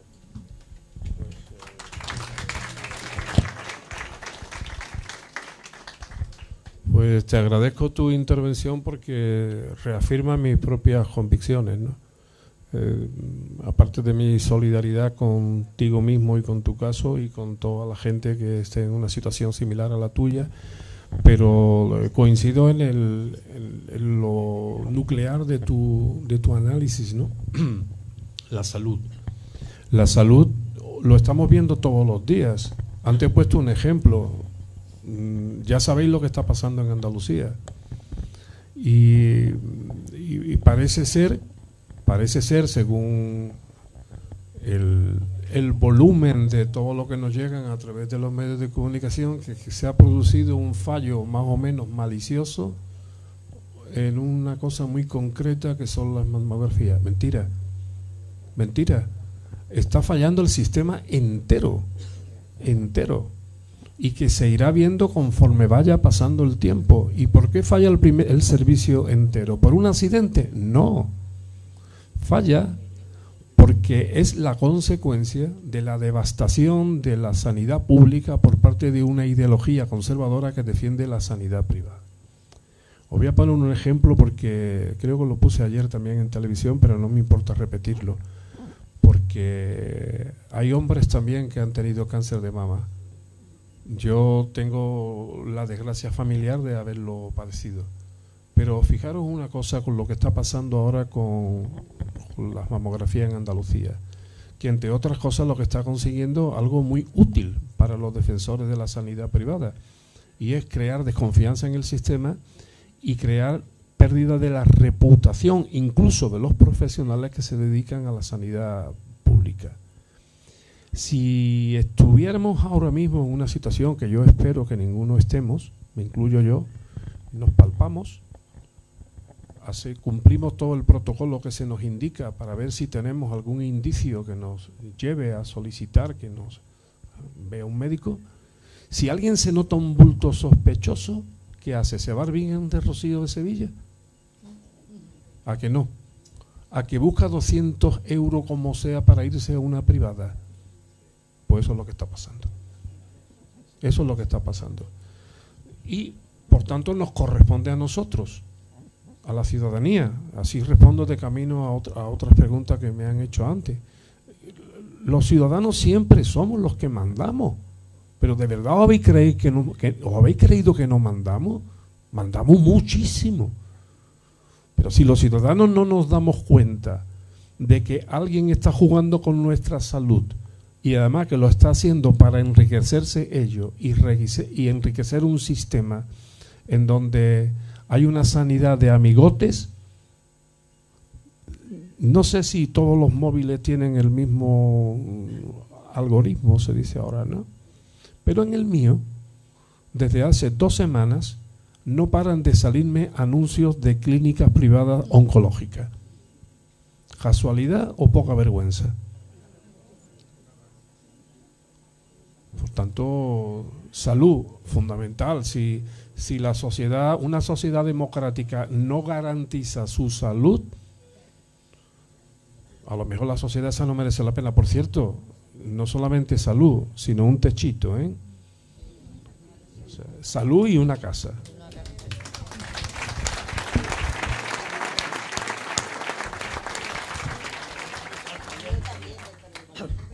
Hola, buenas tardes a todas y bienvenido. Javier Aroca, y mucha gente que, bueno, pues que te escuchamos por las tertulias y que nos gusta tu ideología y tu manera de plantear muchísimos temas. Pero has dicho una cosa que quiero decir porque yo tengo grandes dudas. Las personas de izquierdas y demócratas, yo me considero de izquierda, me considero demócrata, no soy pacifista, porque yo no creo nunca jamás que hay que poner la otra mejilla, y tengo una duda tremenda que nunca se me resuelve. ¿Cómo, a buenas, hablando, se puede convencer a los terratenientes que repartan la tierra, a los especuladores que dejen de especular, a los fascistas y a vos que dejen de hacer el bestia, que están campeando a sus anchas, con el respeto de la policía del PSOE y Sumar, que son los que gobiernan actualmente? Bueno, yo soy vasca, sé lo que pasó en Vitoria porque había familia, había allá, y tengo unos sobrinos que recibieron de la Ertzaintza por intentar echar a los fascistas de su pueblo, pero la policía, da igual que sea vasca, catalana, que aragonesa, apoyó a los fascistas y detuvo a los antifascistas. Entonces yo veo esta situación política bastante negra. Estoy bastante desangelada. Quiero decir que no tengo mucha esperanza de que a buenas se pueda cambiar este sistema, por lo que he dicho. ¿Qué hacemos? Hombre, tengo la experiencia, yo he estudiado historias y he trabajado mucho el tema de la Segunda República. ¿Y qué pasó en la Segunda República? ¿Qué pasó en Chile?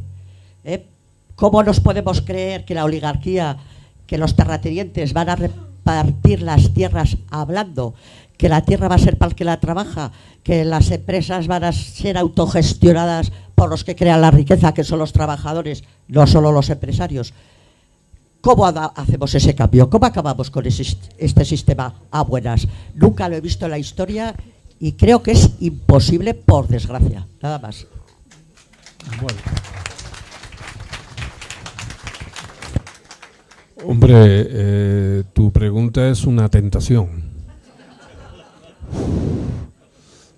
Te lo juro, yo muchas veces me he desenvuelto en eso, ¿no? Dice, bueno, pero ¿qué hacemos, no? Si con esto no basta, ya te digo, una tentación. Lo que pasa es que luego hay que entender cuántos somos. ¿Cuántos somos? Y con qué herramienta, ¿no? Yo he tenido muchas tentaciones a lo largo de mi vida y algunas, no digo que tú lo estés diciendo, no digo de mí mismo, ¿no? He tenido algunas tentaciones, bueno, y muchas irritaciones y mucha rabia muchas veces. Pero al final creo que el debate por el debate nunca arregla las cosas, pero el debate vale para construir opiniones, para construir fuerza y para construir vectores que nos lleven por las vías inteligentes a lo que tú planteas. Pero no le podemos dar tampoco ventajas a ellos. Entonces yo creo que, por ejemplo, hablemos de fiscalidad. ¿Estamos igual fiscalmente que hace 40 años? Yo creo que no, que estamos mejor. No como nos gustaría, pero estamos mejor. Es un movimiento pendular. Unas veces gobiernan uno, otras veces gobiernan otro. Lo importante es que cuando gobiernan uno se den pasos que luego puedan ser irreversibles. Y algunos lo son. Pondré un ejemplo. Si a mí me dicen en mi juventud reciente, no en la más remota, que en España iba a haber una ley del aborto, yo que tenía que ir a misa los domingos y los jueves, sí, porque era la Saliano, entonces los jueves también que había que ir a misa. Yo decía, esto no es posible. Sin embargo, hoy afortunadamente tenemos una ley de aborto que además ha pasado por el tamiz de del Tribunal Constitucional, y es una realidad social. Ahora, tú me dirás, sí, pero hay algunos que se oponen. Claro, pero es que eso va a ocurrir siempre. Yo te vuelvo a decir, tengo muchas tentaciones, pero prefiero seguir votando, de verdad. Por cierto que tú eres vasca y yo soy un poquito también, porque soy de Euskadi Sur. Lo digo porque cuando en el sitio donde yo paso, cuando me puedo escapar, bueno, lo voy a decir, pero no decírselo a nadie, porque si no va todo el mundo para allá. En Sahara de los Atunes, cuando me levanto por la mañana, nada más que escucho dos acentos y ninguno de los dos entiendo. Uno en euskera y otro en sahareño, que tampoco lo entiendo. Pero al final todos somos allí polilingües y no os podéis imaginar lo bien que nos llevamos los vascos y los andaluces, a pesar de lo que diga la prensa de Madrid.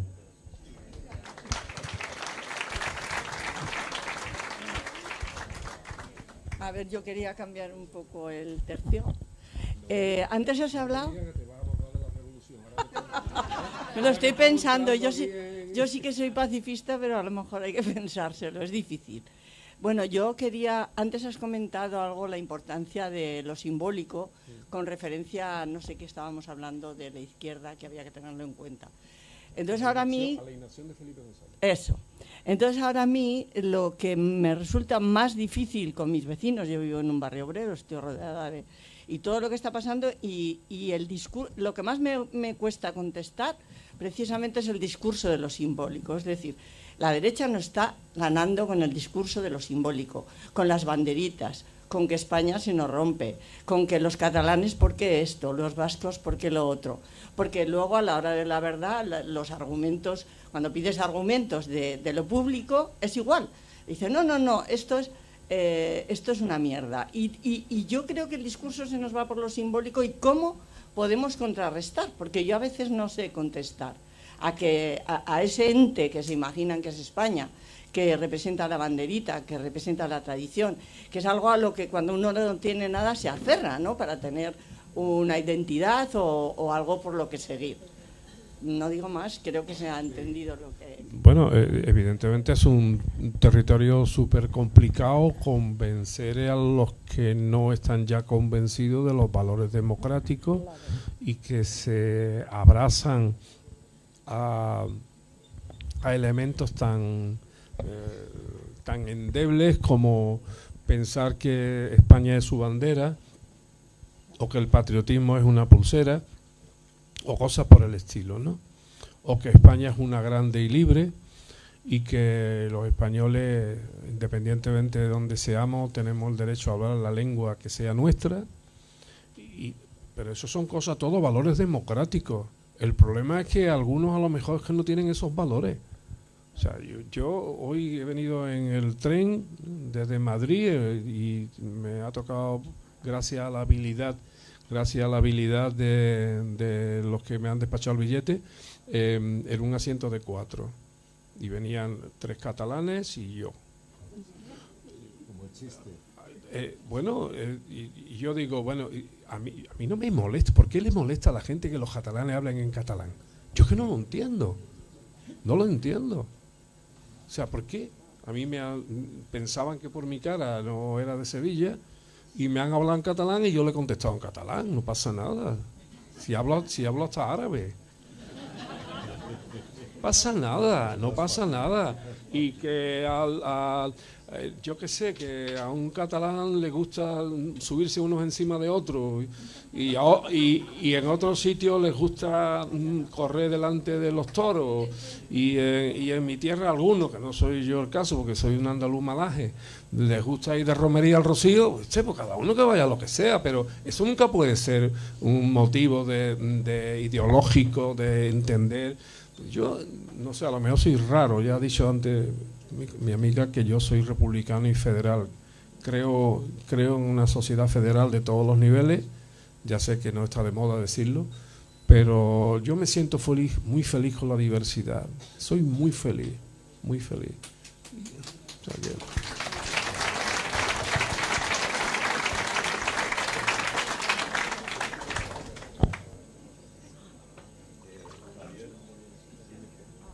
Javier, gracias. El malo, por lo visto. Te agradezco mucho lo que acabas de decir antes, porque en cuanto a la juventud, de que era muy de derechas, y sobre todo los jóvenes y demás. Y entonces hay que repetirlo muchas veces de que eso es una falacia y es una mentira. O sea, la gente es joven, o sea, con sus pensamientos y demás. pero hay que repetirlo, que es una falacia que sobre todo los chicos sean de derechas. Es mentira y te lo están repitiendo por todas partes. También es verdad que los medios han manipulado el feminismo de tal manera que lo han convertido en el guardia civil de los jóvenes. Ojo cómo te pasas, que nosotras nos empoderamos, ¿no? Y esa también viene esa perversión por detrás. Pero quiero agradecerte que lo repitas muchas veces, que no son fascistas. Y la pregunta venía por otro lado. Yo soy pacifista, como ha dicho Inés, en el sentido de que el pacifismo es activo, o sea, en contra de la guerra y activo. O sea, no es quedarte en buenismo solamente, sino que de alguna manera estamos combatiendo un colonialismo del siglo XIX. O sea, y todos los colonialismos han sido por las materias primas. Y todas las guerras, pequeñas y gordas, han sido por las materias primas. Y entonces tenemos a lo mejor un aliado como muy importante en cuanto a que China, sin soltar ni un tiro, se está haciendo con todas las materias primas. Por lo tanto, combatir el colonialismo del siglo XIX, que las masacres y el genocidio de Gaza, es ir en contra también del fascismo que viene detrás. Esto, volvemos otra vez a lo mismo, ¿no? Bueno, lo mismo, quiero decir, al mismo planteamiento que yo trato de explicar, porque yo pienso que la libertad y el ser libre está íntimamente relacionado con el conocimiento. Y el conocimiento cansa. Ya lo decía Cesare Pavese, il lavoro stanca, es decir, que trabajar cansa. A lo mejor todo el mundo no está dispuesto a leerse un libro, o todo el mundo no está dispuesto a informarse. En el caso que nos concierne, con respecto, por ejemplo, al pacifismo y al poder que está desarrollando, otra vez me han cambiado el móvil, desarrollando el neoimperialismo, es palmario para el que lo quiera ver, pero habrá gente que no lo querrán ver. Por ejemplo, si los medios de comunicación sitúan el origen del conflicto, por llamarlo de alguna manera, ustedes me perdonarán la terminología, de Hamas con Israel, y lo sitúan el 7 de octubre, nos están engañando. Nos están engañando, porque están olvidando cómo nace todo. Se están olvidando del mandato de Palestina que administraba el Reino Unido, que por cierto ahora prácticamente lo que se quiere hacer con Gaza otra vez volver a los mandatos. O sea, un mandato colonial. Y cuando hablan de terrorismo, olvidan que los primeros pasos que dio Israel para conseguir su independencia a partir de la declaración Balfour y después de una resolución de las Naciones Unidas de 1948 fueron atentados terroristas, como el atentado perpetrado contra el Hotel Rey David o contra una comunidad de árabes, la mayoría cristianas, por ejemplo, en Deir Faish. Si nos negamos a saber, hay que otra vez volver a Horacio y a Kant. Sapere aude, atrévete a saber. No es difícil informarse. Al final, ¿creéis de verdad que es que Trump está muy preocupado por el narcotráfico en Venezuela? Si el narcotráfico lo tienen en Washington D.C. y lo tiene en Nueva York, lo que quiere es desposeer del poder. No voy a entrar en el tipo de poder que represente Maduro, sino simplemente quiere desposeer del poder a Maduro para que lo ocupe una señora que forma parte de su propia campaña y que le han dado el Premio Nobel de la Paz. ¿Para qué? ¿Para qué? Por el petróleo. No tiene nada que ver con el narcotráfico. O es que en Irak hoy o en Libia hoy hay más democracia que cuando intervino la OTAN. Por favor.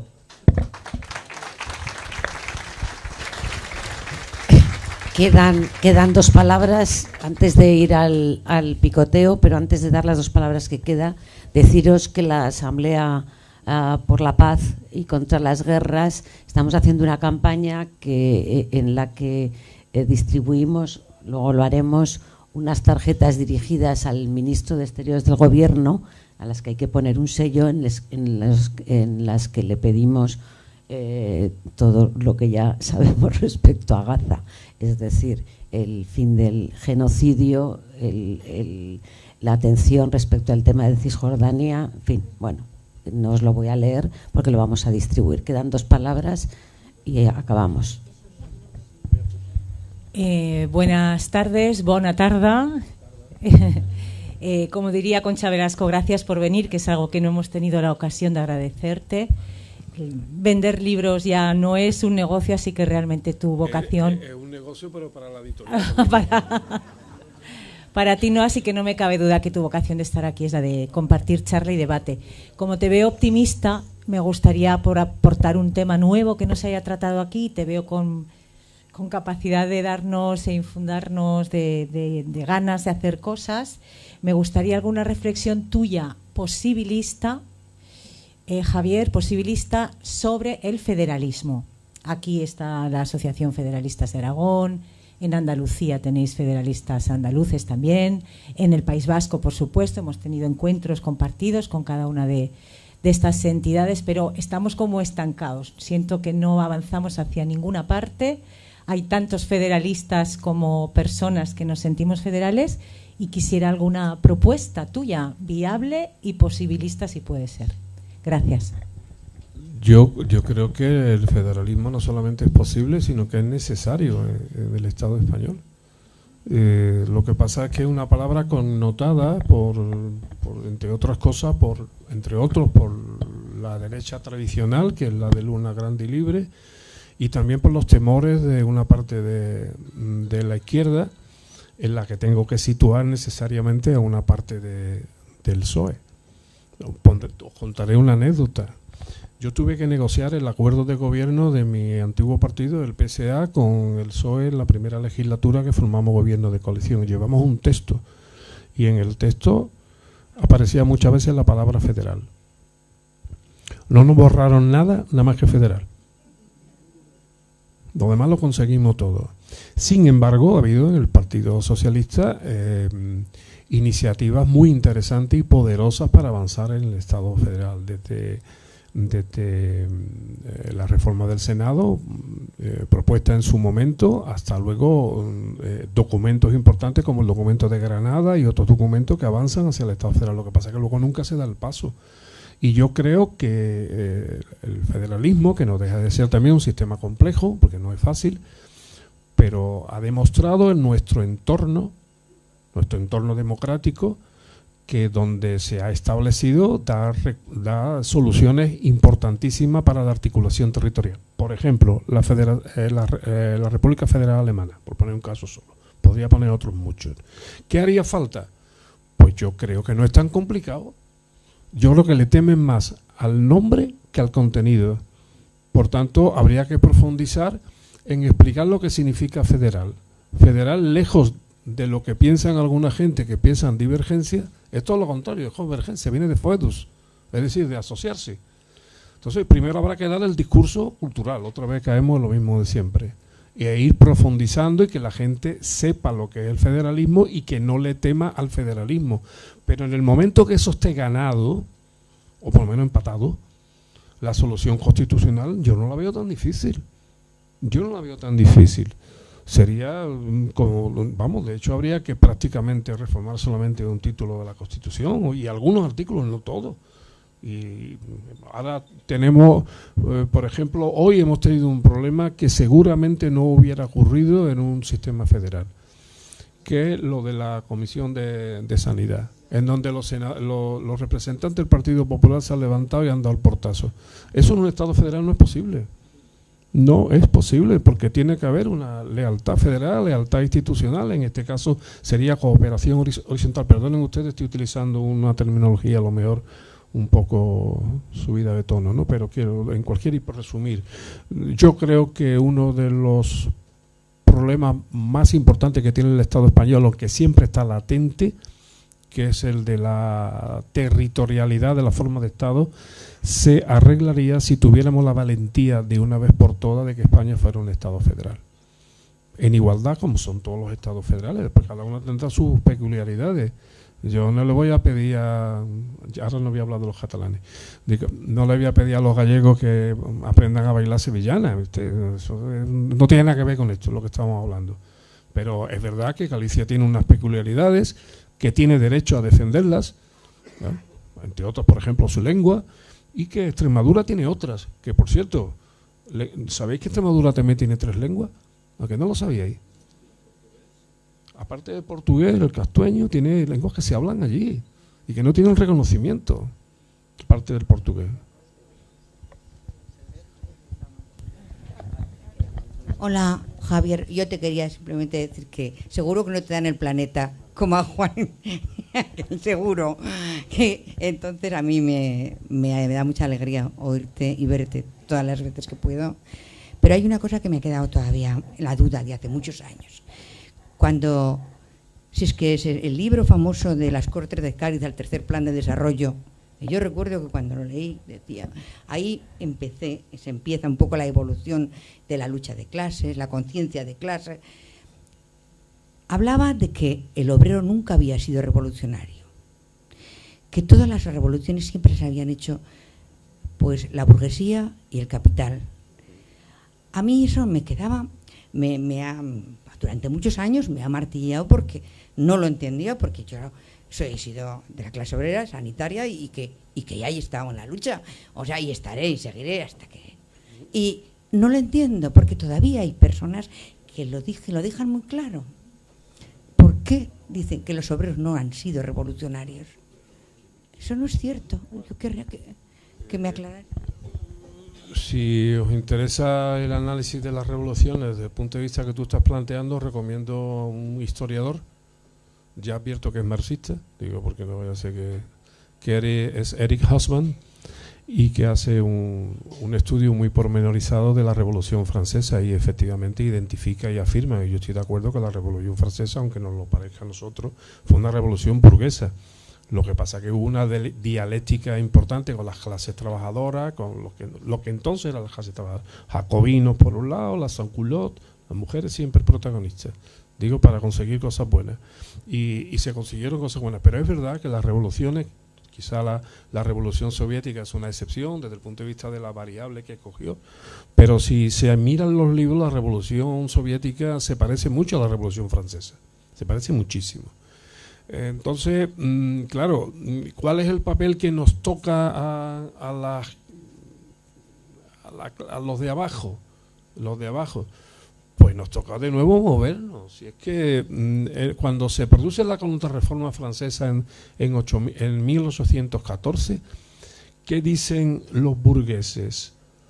Dicen, nos estamos pasando de democracia. O sea, hay que vivir con un poquito menos de democracia. Entonces, al final, lo revolucionario, con esto termino, es ser demócrata, de verdad, hacerme caso. Sí, bueno, luego alguno podrá ser más de izquierda, menos de izquierda. Yo ya no sé cómo calificarme. Pero lo que sí no tengo ninguna duda es que soy demócrata. Y que desde luego, hasta que me quede el último alientito que me quede, y lo digo del libro, seguiré siendo demócrata. Y por tanto, el que no lo sea me va a tener enfrente.